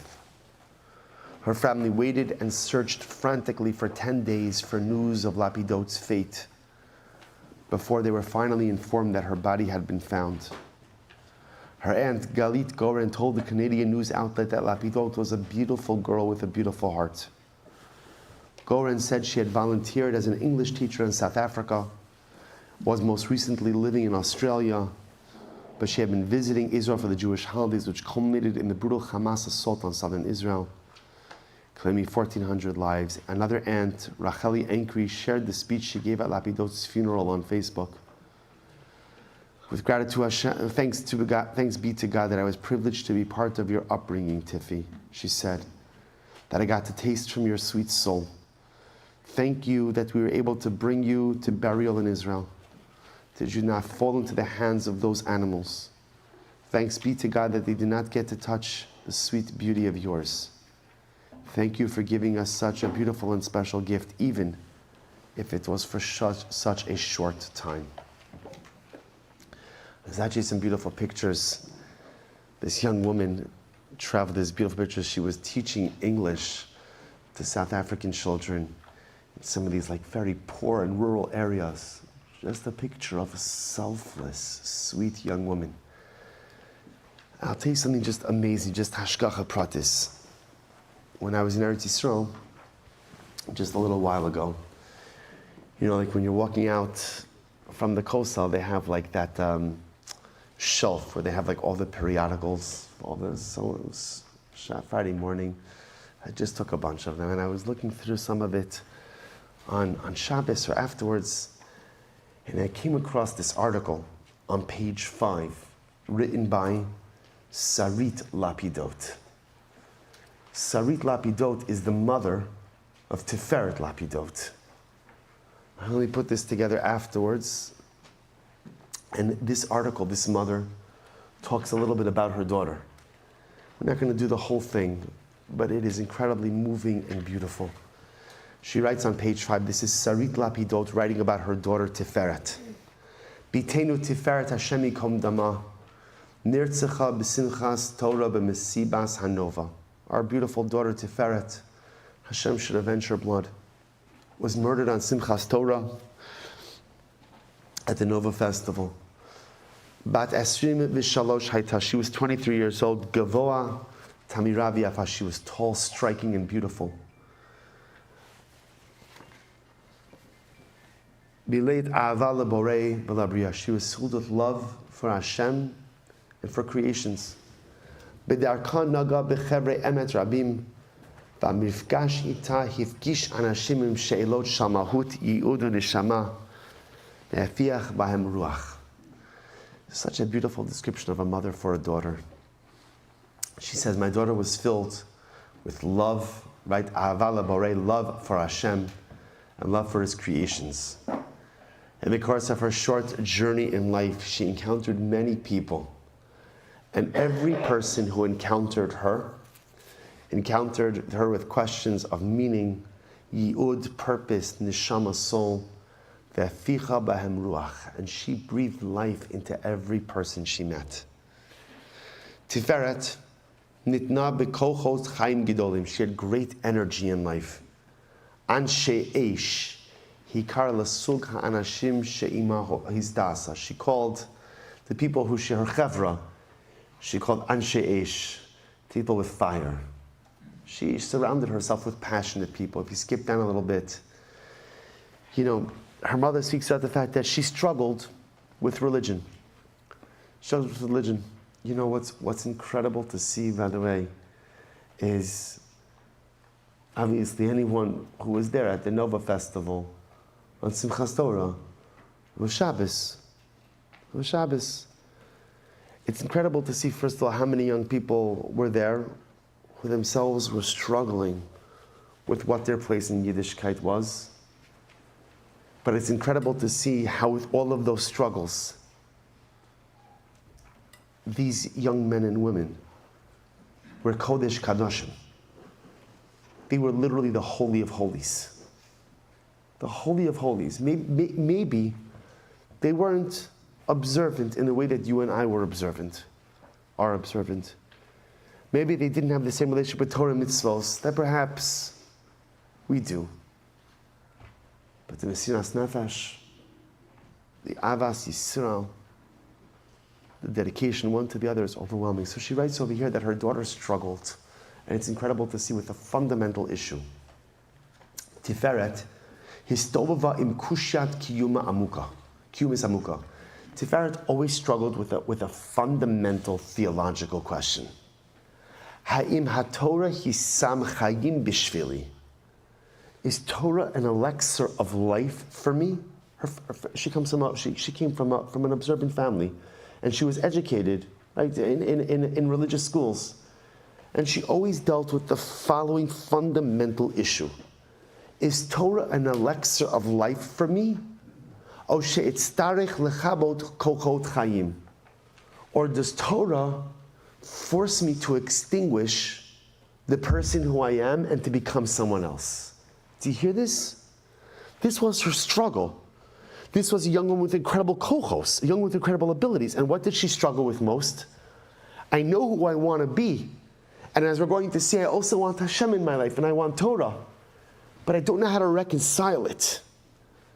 Is Torah here to help me amplify my kochos, my abilities? Or does Torah require to extinguish parts of myself in order to become someone else? Ha'im etzarech lahamit chalakim bitochi kedei lachiyot chayei Torah.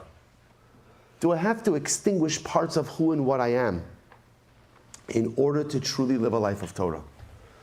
Tiferet biksha Torah lo mitzamtzemes es kochos hachayim. So the mother now eulogizes about her daughter. Tiferet wanted Torah, but she wanted Torah somehow that wouldn't curtail her energies, her abilities. If you skip down a paragraph, V'tiferet mistoveres im kushya hazot ba'olam u'menaseh limtzah la tshuva. So this is a mother. Obviously, again, Tiferet chose a path that was different from her family. But her mother, now eulogizing and almost extolling the greatness of her daughter. My daughter struggled with this question. I want Hashem. I want Yiddishkeit. But ultimately, again, do I have to take away parts of myself in order to fit myself into Torah? Or could somehow Torah and HaKadosh Baruch Hu work with who and what I am? And she said Tiferet struggled with this.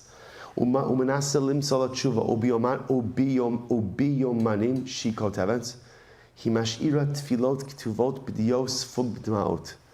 So this is incredible. The mother found her daughter's diary after she was killed by the terrorists Yimach Shalom B'Zichron. And she found that in her diary she wrote about these struggles, and in her diary she composed tefillos. What are the tefillah that she composed? Tefillos hamegalos kama bikshes pnei Hashem. Tefillos which really highlighted how much this young girl wanted Hashem. She composed the tefillah called, listen to this, Tefillas Haderech. But it's not the typical Tefillas Haderech that you and I think about. This is a tefillah for the journey of life. Yiratzon milfanecha Elokai v'Elokei avosai. Should be your will, my God and the God of my forefathers. Shetizakeni lachiot im nishmati ulahotzi ota la'or. Hashem, allow me to live with my neshama and to bring it out into the light. She'eske lachiot mitoch simcha u'bihirut haderech. Allow me to live with simcha and with clarity of my journey. Mitoch kesher pinimi v'kanot im atzmi v'im drachai. Allow me to live with a real bond and connection, internal bond of connection with myself and with my path. V'tatzileni mishichachas Hashem. Hashem, save me from forgetting you. Save me mechayim lelo matara, for a life without a purpose. Save me, me'ibot Hashem b'chai. Save me from losing you from my life. Save me, mechevra ra'ah, from a bad friend group. Save me, milachatz v'charada, from lachatz, from living a life of constant haste and fear.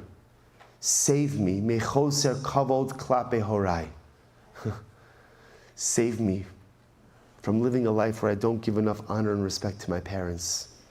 Save me, meshichachas hadvarim hachashuvim be'emes. Save me from forgetting the things that are really important in life. She'eske lirot hakol mitoch tov pnimi. Gadol b'la'asos tov. Hashem, allow me to see everything from an inner source of good, a great source of good, and to always do good. She'atzim es ha'olam be'ezras kol chosai. Let me make the world stronger and better with my kochos. Ve'era otcha iti b'chol shlav. And Hashem, let me see you with me in every stage of life. Tiferet lapidot tfilas haderech. Found in her diary. HaKadosh Baruch Hu, give me a life that I can live with simcha and clarity. Give me a life where I know my kochos and I express them. Save me, Hashem, from forgetting you. Save me from forgetting my purpose in life. Save me from wasting my life. Save me from a negative peer group. Save me from always living life with haste and fear. Save me, Hashem, from not respecting my parents enough. Save me from forgetting the things that are important. HaKadosh Baruch Hu, give me the ability to see everything from an inner source of good. Allow me to use my abilities to make the world better. And allow me to see you with me at every stage. A tfilas haderech that you say not only when you're taking a long journey, but a tfilas haderech that has to be said each and every day. So Sarit Lapidot, the mother, goes on and she says, Kama pacharat hamechayim shel shichas Hashem. How much you forgot, how much you feared, she feared, Tiferet feared, forgetting Hashem. Shal ibud Hashem b'chayah. She feared forgetting Hashem or losing Hashem in her day-to-day life. Kama biksha chibur v'diyuk kimo rabim mibnei dora, he biksha teshuka, chiyot, biksha livchar mechadesh begirsa diyinukusa piyam abba. So this is incredible. You know, Sarit Lapidot, the mother, says, so Tiferet and so many other young people, they were looking for something greater in life. They were looking for connection. But for whatever the reason, they hadn't yet found it in the ways they had been raised with. They hadn't yet found it in the typical ways, perhaps, in which we find a sense of connection. But yet she still had that education from her youth, which literally pounded in her heart.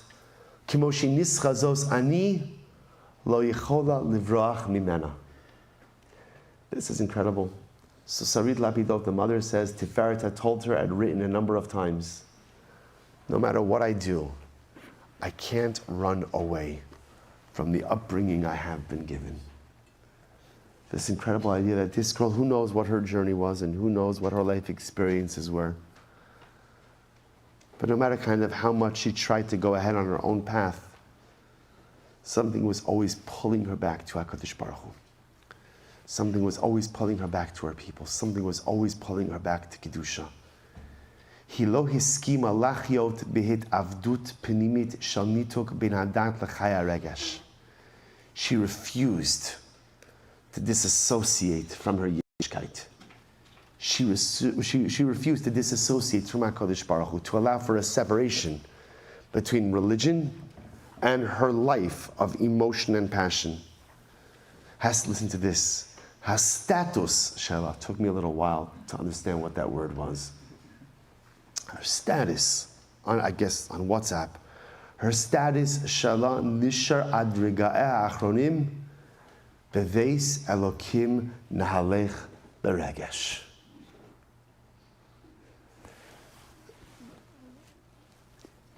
These are tzaddikim. These are tzaddikim. So, you think to yourself, well, I don't know, isn't that a little contradictory? You're at a rave on Shabbos, on Simchas Torah, and your status on WhatsApp is Beveis Elohim Na'alech Beregesh. to the house of Hashem, we will go with emotion. It is a contradiction, but we're all contradictions. Each of us have part of our lives which are working well, and then other parts which are dysfunctional. Just like I have mitzvos that I do and mitzvos that I don't do. Averos that I refrain from, and averos that I actively engage in. We are all creatures of contradiction. But how incredible is that? That a young woman who clearly was struggling with what is her place in Yiddishkeit, what is her relationship with HaKadosh Baruch Hu, almost how does she reconcile the life that she's actively leading, but yet an incredible desire to bring in the Ribono Shel Olam and Yiddishkeit into that. How do I marry? How do I marry these almost two alien paths together?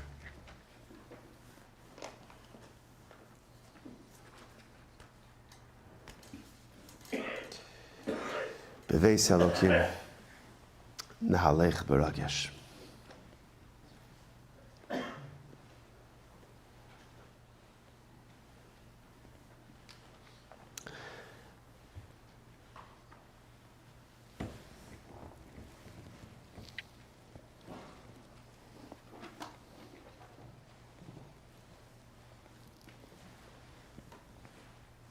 If you skip down a little bit, so the mother concludes this piece and she writes,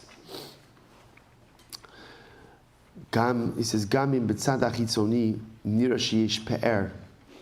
Actually, let's go back. She quotes over here a beautiful idea by the Balatanya. He writes, actually it's apropos for today also. He writes, V'nei inyan tefillah hu lavir dvarim hamastirin. The avod of tefillah is to reveal things that are hidden. What does this mean? L'mashal ba'aretz yesh koach hatzomeach v'af al pi ken b'lo charisha ein miskala koach hanal mipnei shu mustar b'domim. Gives an example. Right, the earth has the ability to bring forth growth. It's the ability to bring forth vegetation. Yet, if you don't plow the earth, you can't bring forth vegetation. So the earth has this koach, but something has to be done in order to unleash the koach of the earth. Because if you don't plow the earth, the energy is there, but it's domim, it's still silent. Plowing is what unlocks the power ultimately again of tzomeach, of tzmicha, of growth. Kain inyan tefillah. The Rebbe says the same idea is by tefillah. Ki yesh b'teva kol nefesh miYisrael limsor nafsham la'Hashem rak shimus teres. Every single neshama, every single Jew has in the teva, as in the nature of his nefesh, the ability to be moser nefesh, to engage in a life of self-sacrifice for Hashem. But it's hidden. It's like the untilled soil. Ubetfila hu megala ha'ava kimo she'acharisha megala koach hatzmicha. It's such a beautiful idea. What plowing does for a field, unlock the ability of the field to produce growth, tefillah does for the neshama.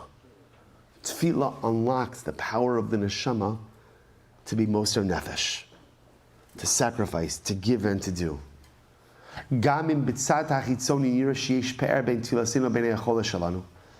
Sarit Lapidot ends off, she says, even if sometimes in life there seems to exist a chasm, a separation between our tefillos and our abilities, b'nekudas zman mesuyamos or b'nesivos mesuyamos, lemamesh v'lif all as haritzonos hagavam halalu, adayin hatfilos megalos v'choshvos es hakmiya shal hanasham alokis lebora v'es ha'ava mesiras hanefesh la'Hashem ve'elo yakros ma'od be'inav. So she says something so beautiful over here. She says, but sometimes we daven and we don't feel any different after we've davened. You know, the Rebbe, the Balatanya is saying over here is that prayer is to the soul what plowing is to a field. And if you take a field and you plow it, so certainly the field has the ability to produce dynamic life. If I daven, I open up my neshama, suddenly I could accomplish great things. So Sarit Lapidot writes, sometimes we daven and I don't feel any different. Sometimes we daven and I don't feel anything unlocked. Sometimes I daven and I look and I feel the same. But Sarit Lapidot writes so beautifully, just know that every time we daven, every time we express that status of Beis Elokim Nahalech Baragesh, every single time I say my tefillas haderech, something is opened up inside of me. And it's preparing me for something. And it's readying me for something. And it's putting me on a great path towards something. And look how she ends this. B'simchas Torah, Zachinu lahatzatza me'achorei hapargot. On Simchas Torah, we were given the ability to see behind the curtain. Lisbonenu sa'elokis habochenes klayos v'lei ba'osan neshama shezaku. To be able to understand HaKadosh Baruch Hu, who chooses only the most precious neshamas who cry out to Him. Dim'u ubikshu kirvas elokim ubihiros derach. She says something so amazing. She's obviously talking about her daughter, but she's including others in this as well. They were in the Shamas who were taking that day at the Nova Festival,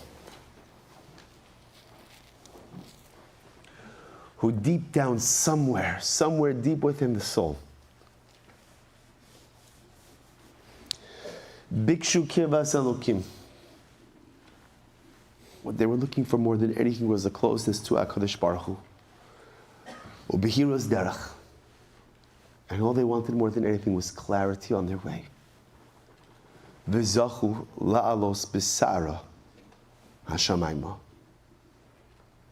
And like Eliyahu Hanavi, they were zocha to ascend to Shamayim in a storm.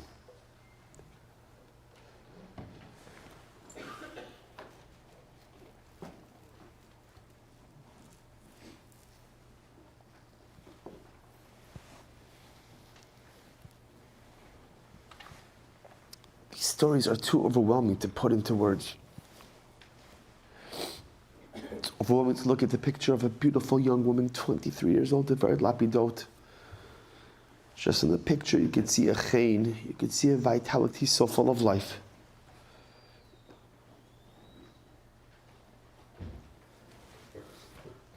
Then you see a young woman who, whatever her struggles were,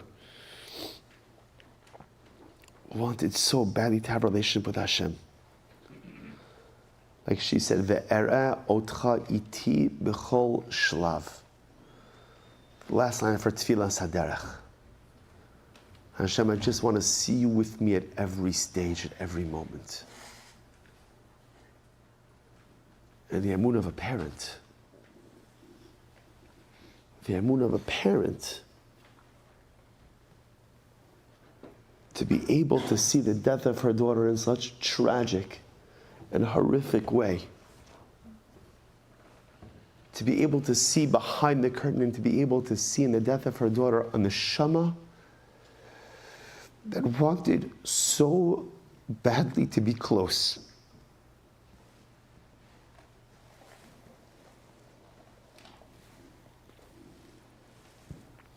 And to see Simchas Torah Tafshin Pei Daled as the storm that swept up her daughter's neshama, the neshamas of so many.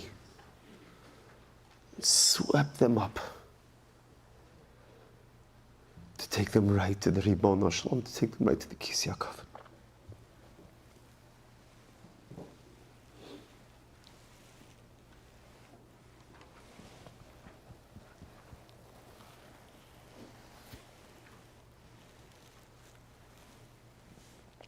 You know, in Yiddishkeit, you're allowed to ask questions. And in Yiddishkeit, you're even allowed to be angry with HaKadosh Baruch Hu. Rabbi Soloveitchik writes that the logic behind Naninos, when a person loses a loved one, and the period between death and burial, where the onein is pater from mitzvahs, I say pater from positive commandments. So the classic understanding, of course, is osek b'mitzvah pater min mitzvah. One is engaged in the mitzvahs of caring for the dead, taking care of the arrangements for the levaya, writing a hesped. So of course, when you're involved in one mitzvah, you're exempt from other mitzvahs. Rabbi Soloveitchik says there's another reason also. It's also because when a person loses a loved one, it is normal and natural to be angry with Hashem. And Chazal understood that anger. And so they exempted the mourner from mitzvahs so as not to create a forced confrontation between the one who suffered the loss and the one, HaKadosh Baruch Hu, who caused the loss. And then you see a Sarit Lapidot. And you see emunah, and you see strength, and you see resolve, and you see clarity. How does a bereaved mother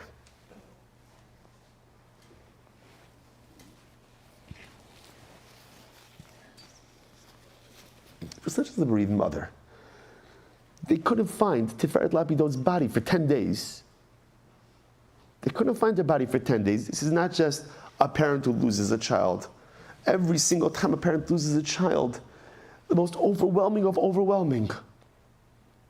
Now, a parent lost a child and they can't find.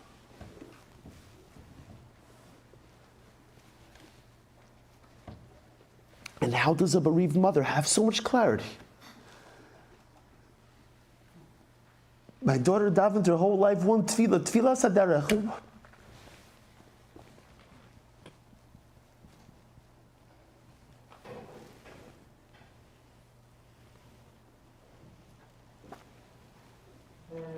She davened one tefillah sadarech. And how does a Jewish mother have such clarity to see that on Simchas Torah Tavshin Pei Dalet, the Tfilas Haderech was answered. Ve'ereh oscha b'chol iti b'chol shalav. Let me see you, HaKadosh Baruch Hu, with me at every stage, at every moment. V'veis Elokim nahalech b'ragesh. Tiferet Lapidot descended to Shamayim on Simchas Torah Tavshin Pei Dalet.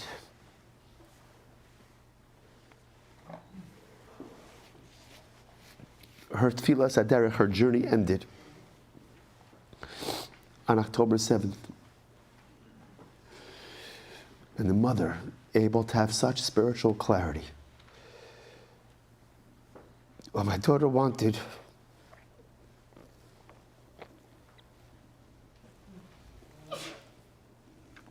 all of life was Kivas Elokim. And on Simchas Torah, her tefillah was answered.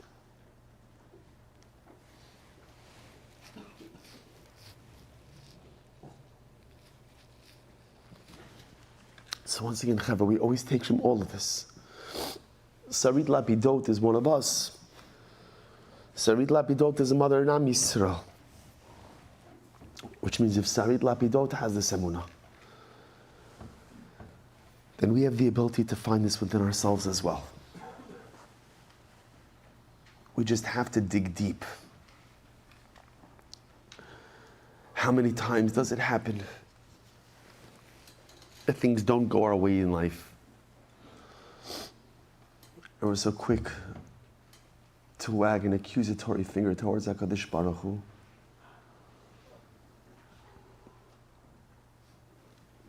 Things don't go our way a lot of times in life. But this is a lesson in Emunah. This is a lesson in what it means to be a mother or a father. This is a lesson in what it means to be a Jew. This is a lesson in what it means to live a life of beves Elokim nahalach b'ragesh. To live a life of rigshus, to live a life of emotion, of passion. Like I said, I don't even know what, a couple of hours ago when we started, this Tisha B'Av is for us to learn and for us to grow, not only to mourn. Are we passionate enough about our Yiddishkeit? Are we passionate? Or are we Jews of convenience? That when it's nice, and when it's comfortable, and when it's enjoyable, and when it fits in, I'll do it. But the moment that it's uncomfortable, inconvenient, and doesn't exactly align with the rest of my life, no, sorry, on to something else. We are great, and we are part of the greatest people on the face of the earth. And we are part of the greatest nation that has ever inhabited this earth. And we are part of a nation that has the greatest reservoir of holiness, of connection, of resolve, and of strength. And we must, as individuals, begin to tap into it. This is what our times demand.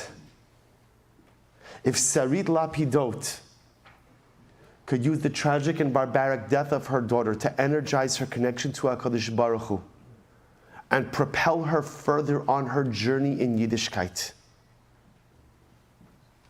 then we must do the same.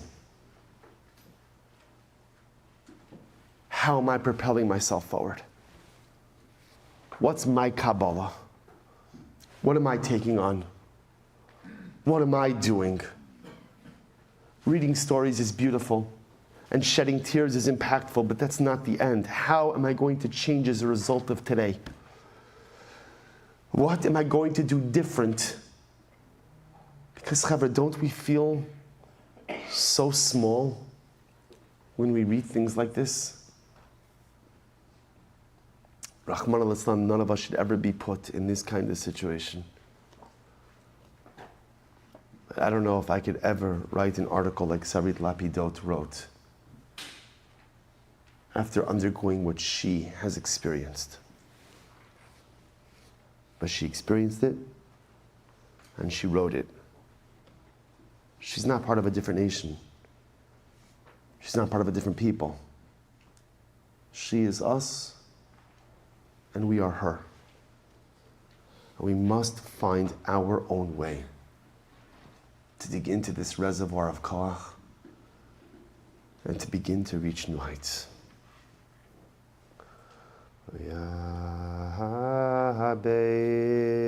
mishamayim orei ki hayinu lagvakeles magoyim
And last little bit that we have together this morning, this afternoon, I want to focus a little bit on perhaps what is the most heartbreaking and overwhelming chapter in this war, in this ongoing matzav. I'm on page 12 and 13 in the packet. And we're going to spend a little bit of time here this morning with the Bibas family, with Yardain and Shiri, a husband and wife, 34 and 32 years old, who were taken captive by Hamas with their two beautiful young children, Ariel, who just turned 5 this past week, and Kfir, who turned a year not so long ago.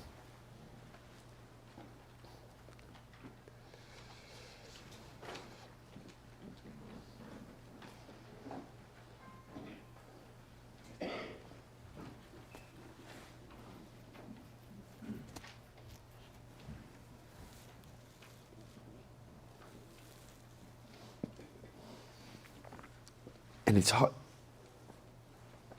We see this image of Shiri together with her sons, Ariel and Kfir, holding them tightly under a blanket. Two beautiful little boys, probably totally oblivious to what is happening around them. But a mother,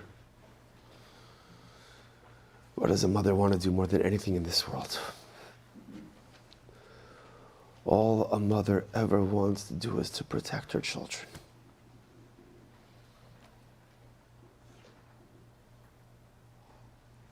And who can imagine the pain of a mother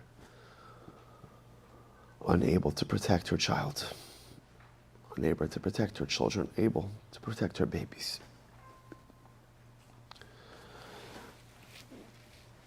And so we keep davening for Yarden and Shiri, and for Ariel and Kfir, and when a day goes by, that we don't wonder, that we don't yearn to see them come home and be reunited with their extended family. And in honor of Ariel's birthday, his grandmother wrote a letter to him. This was published in The Guardian. It's on page 13. I want to read it with you because it just... My dear Luli, Ariel, happy birthday to my first grandchild. You're 5 years old. 5 years. Do you even know that this big day is approaching? Can you feel our longing, the immense love that fills our hearts? Over 9 months have passed since you were taken from us by bad people. 9 months of tears, prayers, and unwavering hope. The world around us continues to turn, but time seems to have frozen without you. You've grown a year older, but there's no celebration. The kumquat tree that you love so much has blossomed again. Its branches filled with tiny orange fruits. I see them and remember your small hands, eager to pick and taste them. The loquat tree near your home has also borne fruit, orange ones. And I can imagine you running to your mom, so proud of what you've picked. When I read a story to your cousin Toto, my eyes search for you, as if looking hard enough would find you sitting beside her, listening intently and smiling your shy, sweet smile. My heart skips a beat every time I remember how much you're missed. I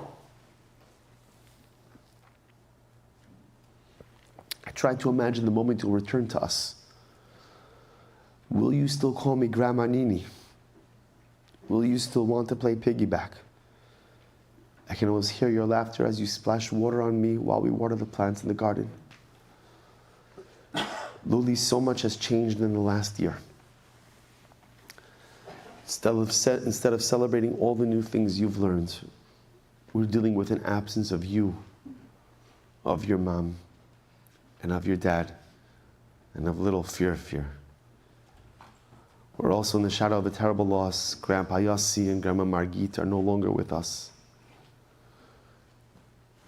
Those grandparents were murdered in kibbutz near Oz on October 7th. But we never stop hoping. Every day I dream of the moment we'll be together.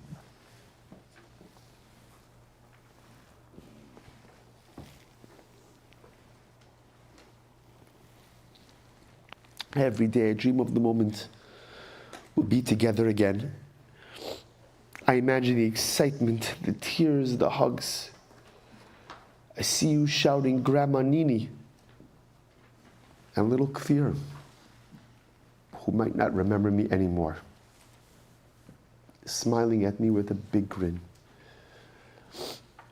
My dear Luli, you're so close, yet so far away.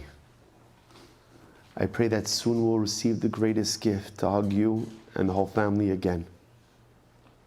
I'm waiting for this dream to become reality. Until then, Luli, know that you are loved and that we think of you every moment.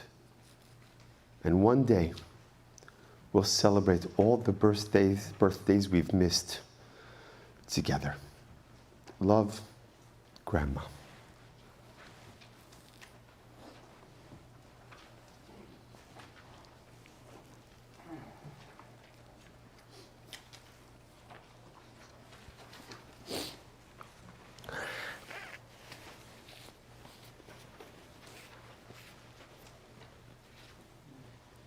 It's not even possible to explain how such a thing, we read these stories and we speak about these things. We speak about the idea that a family, a mother, a father, 2 little children are held captive by Hamas. And we speak about it and we say the words. And you could say the words, you could articulate the words. And if you say it enough, it almost sounds normal. And this is what we do. Ribono shel olam, do you see like the world is so upside down? Do you see how like a picture like this of a mother grasping her two children? The caption under this should have been the Crusades, or should have been the Warsaw Ghetto, or should have been some other time in our history. But how could it be that the caption under the picture is October 7th, 2023? How could it be that the caption under the picture is Simchas Torah Tov Shin Pei Dalet? How could this be? How could this be? How could this be? Ribono shel olam, how?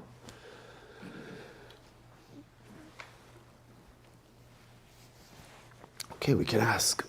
We're always allowed to ask. But we know that we don't know the answers, and all we can do is keep davening. Keep going. Chavre, we have to bring these children home. We have to bring.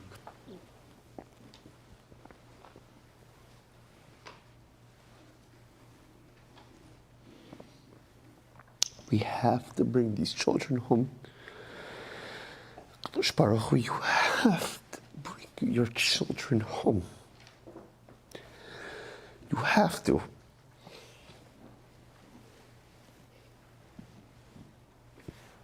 I can't live in a world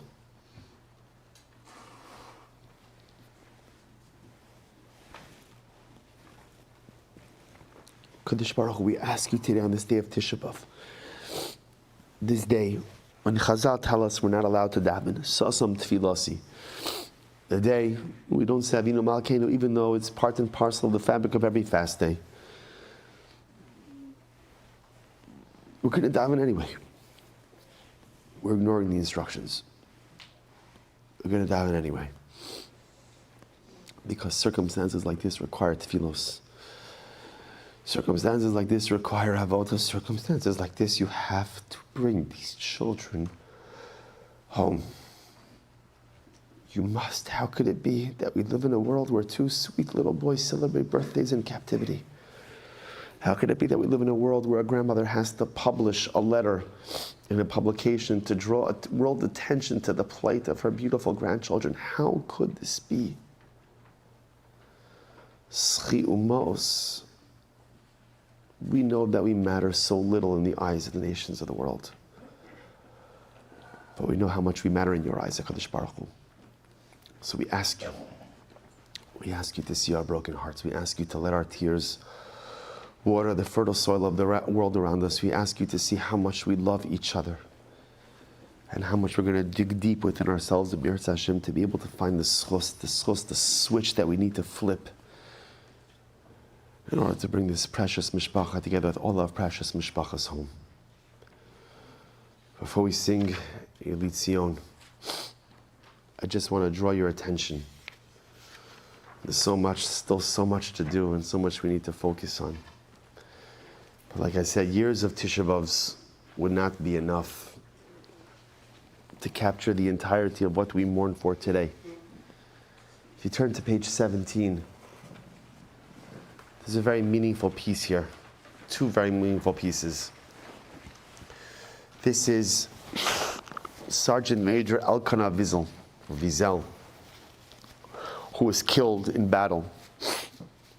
After he was killed, they found the letter that he had written, like the soldiers apparently often do, writing a letter in the event that something happens, chas v'shalom. And this was the letter that was found on his person, and this is the letter I think that we have an obligation. This becomes a tzavah, not just to his hand, but a tzavah to Klal Yisrael. We'll read it in the Hebrew. The English translation is right below. Ata korem es hamilim ha'elah kinira shekara li mashu. So Sergeant Major Elkanah Wiesel, Hashem yikom dama, zecher tzadik v'kadosh livracha, writes, if you're reading these words, that means something has happened to me. Kodem kol, b'mikra shenechtafti l'sheves ha'chamas, ani dorish shelo tasu shum iska shichrur shel o mechabel k'dei shlachrerati. First of all, if I've been taken captive, I ask you Do not engage in any negotiations. Do not free any terrorists in order to go ahead and secure my freedom. Hanitzakon amuchav shalanu yoter chashuv me'akol. Our absolute victory as a nation is more important than anything else. As ana pashut, tamshichu lif'ol b'chol hakoach kadei shenitzchanunu v'yeh kama sheyoser muchav. Therefore, continue on. Don't negotiate for my release if I've been taken captive. What is most important is put all of your efforts to complete the victory. Ulai nafalti bikrav, but maybe I died in battle. Keshechayal nofel bikrav zatzuv. When a soldier dies in battle, it's incredibly sad. Aval ani mevakesh mikem shetiu smechim. But he writes, I'm asking you to be happy. Al tiu atzuvim keshatem nifradim imenu. When you take your leave of me, do not be sad. Tashiru harbe. Sing. And sing a lot. Tit'u bilavavot.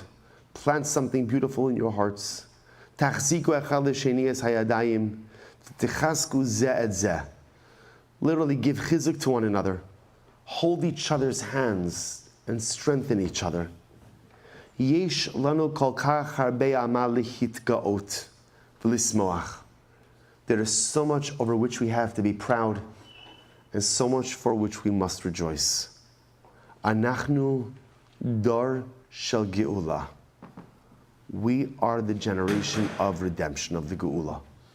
Anachnu kotvim et haregaim hachim mashma'utim b'historia shel ha'am shelanu v'shel ha'olam kulo. We, our generation, we are writing the most important and dramatic moments of the history of our people and of the entire world. Az bevakasha mikem, tiyu optimim. Be optimistic. Be optimistic. Tamshichu livchar b'chaim kol hazman. Choose life all the time. Chayim shel ahava tikva. Choose a life of love, a life of hope. Toar v'optimiyut, a life of purity, a life of optimism. Tistaklu l'anashim ha'ikrim shelachem b'liban shel einayim v'taskiru lahem shekol ma she'over aleim b'chayim ha'ila shava azeh v'sheyesh lahem harbe b'shel malachyot. Remind everyone, even those who suffer loss, that there is still so much to live for. Tichyu, live. Al tafsiku l'rega es ha'atzmu shalachayim. Don't stop living for a moment. B'tzoketan kvar niftzati hayiti liet habechira liyishaer me'achar. So he says, so Wiesel, Sergeant Major Wiesel writes, he was injured in the previous Rav Tzur Eitan. Because he was injured, he had the ability not to go back to the reserves. Aval ani l'rega lo mitcharet akach she'azarti liyot lochem. Never for a moment do I regret my decision to go back and to fight and to be a soldier. Lehefech, zot ha'achlata hachi tova she'achlatati ipam. This is the best decision I've ever made. A tzava, a letter written to a wife, a letter written to children. Live, tichyu, al tafsiku l'rega et ha'osmo shel chayim. Don't stop living for a moment. Continue forward. There's a mission. I was part of this mission. Unfortunately, or fortunately, I had the schus to give my life for this mission. But the rest of us, who are still living the unfolding history, our job is one thing and one thing only: live and maximize life. You know what's amazing? This is the message that has characterized the eternality of our people throughout the ages. Last story for today, and then we'll go to Elit Sion. If you go back a little bit, just one page, page 15. This is a very, very moving story by Estelle Laughlin. This is from it's actually incredible to see. The United States Holocaust Museum has archives and archives of survivor stories. So in it is this very dramatic story by this woman, Estelle Laughlin, who's still alive, I believe. She writes, this is a Hungarian Jew. She writes, at dawn, the train jerked to a clanging halt.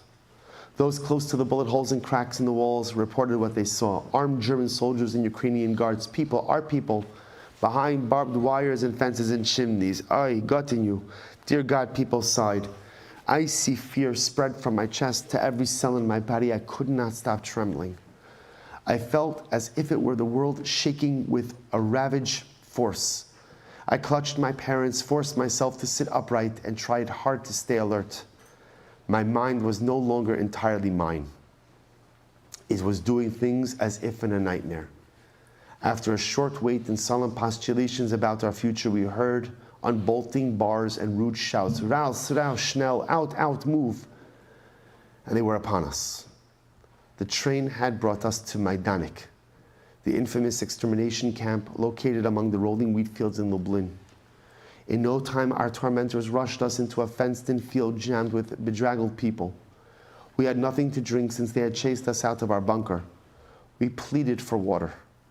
The soldiers playfully picked up garden hoses, aimed streams of water above our heads, and let the water arch to the ground. Unable to withstand our thirst, we bent to the ground, dipped our hands into the muddy puddles that formed around us, and scooped out droplets of water to moisten our lips. In this field of annihilation, I saw a faintly familiar figure of a young woman clutching a motionless child.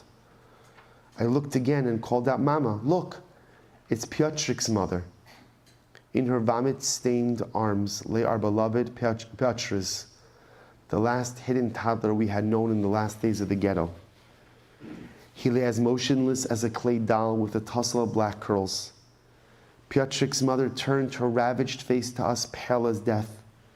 She moaned like a wounded animal and stammered, I killed him. I killed him. I swallowed the cyanide too.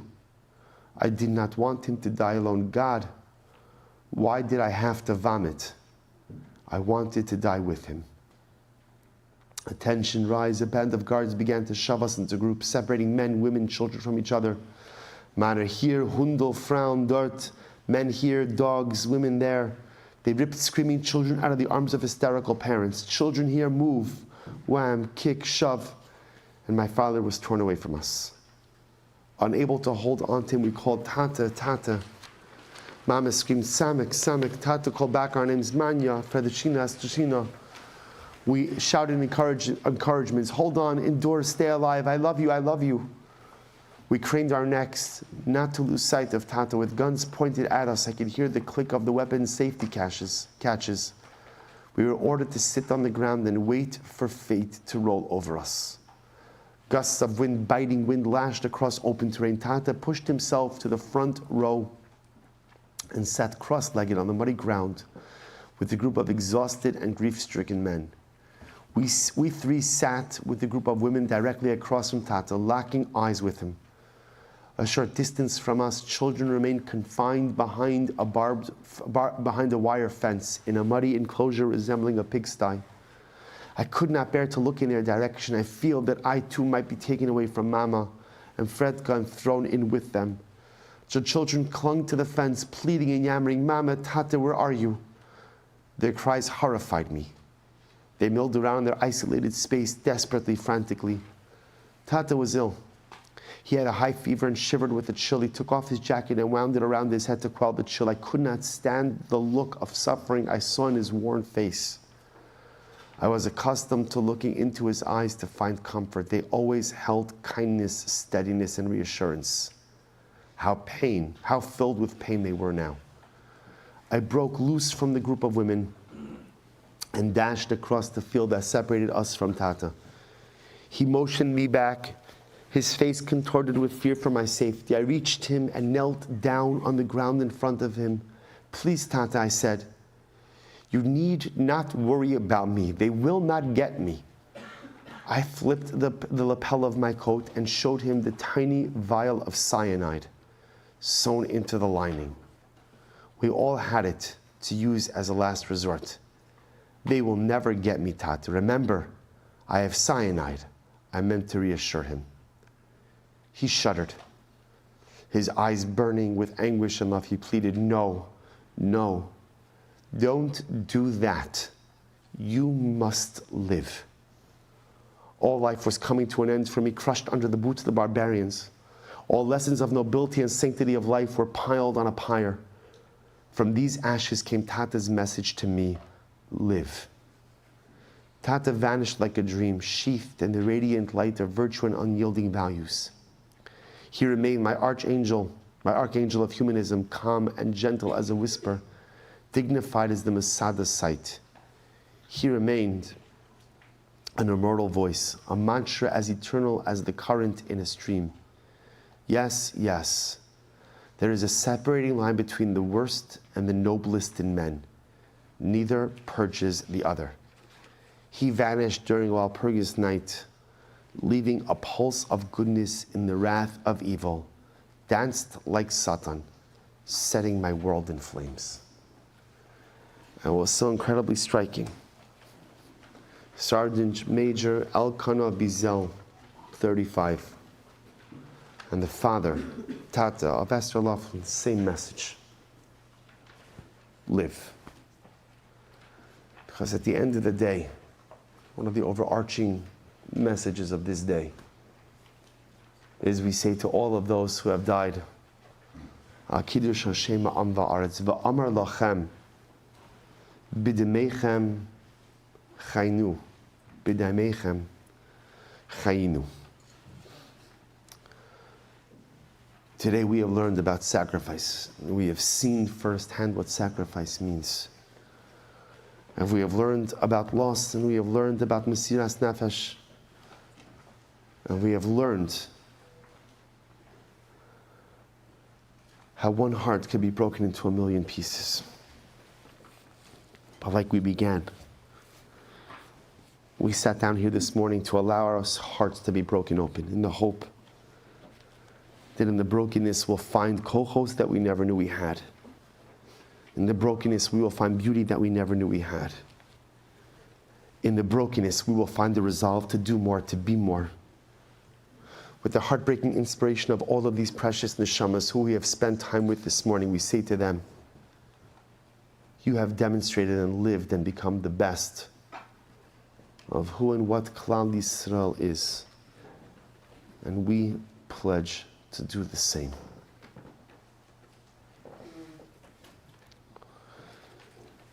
We hope that HaKadosh Baruch Hu has seen our avoda this morning. We hope that each and every one of the precious neshamas who we have spent time together with this Tisha B'Av morning will be a Melitz Yosher for us, for our mishpachos, all of Klal Yisrael. Together, we will close out our Kinnos this morning on page,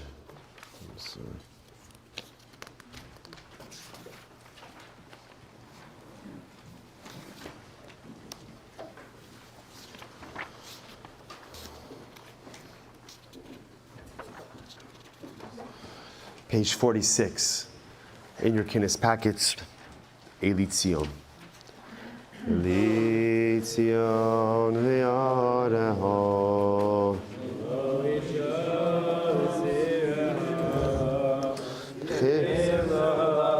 chabur ason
Amen.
of our Kinnos this morning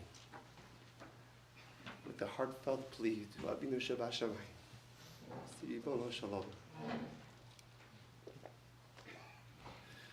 See the tears of your children. See the heartbreak of your children. Just say the two words that we want to hear more than anything from you. Enough. Enough. See how much that no matter what we go through,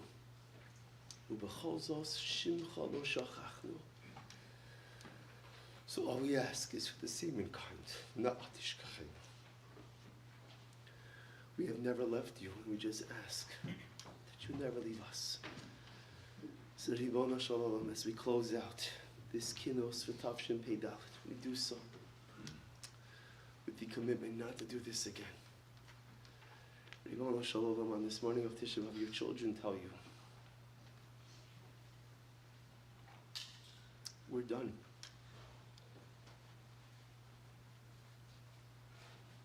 We are done with the avelos that we have sat in for thousands of years. We are done with the losses that we must keep enduring. Dailat Zareinu. So, Ribono Shalom, we will put our Kinnos in Shemus at the end of this day. And we ask that before this day is out, please bring our hostages home. That before this day is out, please bring the Mashiach. Before this day is out, please bring the Beis HaMikdash. Father, Abba.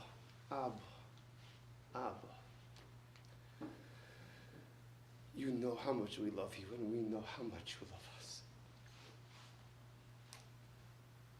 Just hold us, just embrace us, just kiss us, just dry our tears. Bring us home, Abba. Bring us home. May we be Zochem Yirtz Hashem to see this day of Tisha B'Av transform from a day of mourning and suffering to a day of Simcha and Yontif. May we Zochem Yirtz Hashem to never again have to mourn the losses of the past, because with Tchilas HaMesim we'll all be together again. May we be Zochem Yirtz Hashem that as we get up now after Chatzos, pull the parochas back into the Aron, and begin to feel a little bit of relief as the avelos of Tisha B'Av is lessened. And we begin to see a little bit of the rays of Geula. Maybe Zochem Yirtz Hashem to see those rays transform into beautiful, brilliant, luminescent beams of blinding, holy spiritual light. Maybe Zochem Yirtz Hashem to continue to live, continue to grow, continue to gain strength from all of the kabbalas of Klal Yisrael. Maybe Zochem Yirtz Hashem to come out of this Kinnos stronger with greater resolve to make a difference in our lives, to make a difference in our world. And may we be Zochem Yirtz Hashem that before this day is out, to celebrate our newfound Geula with Mashiach, with all of Klal Yisrael. Amen.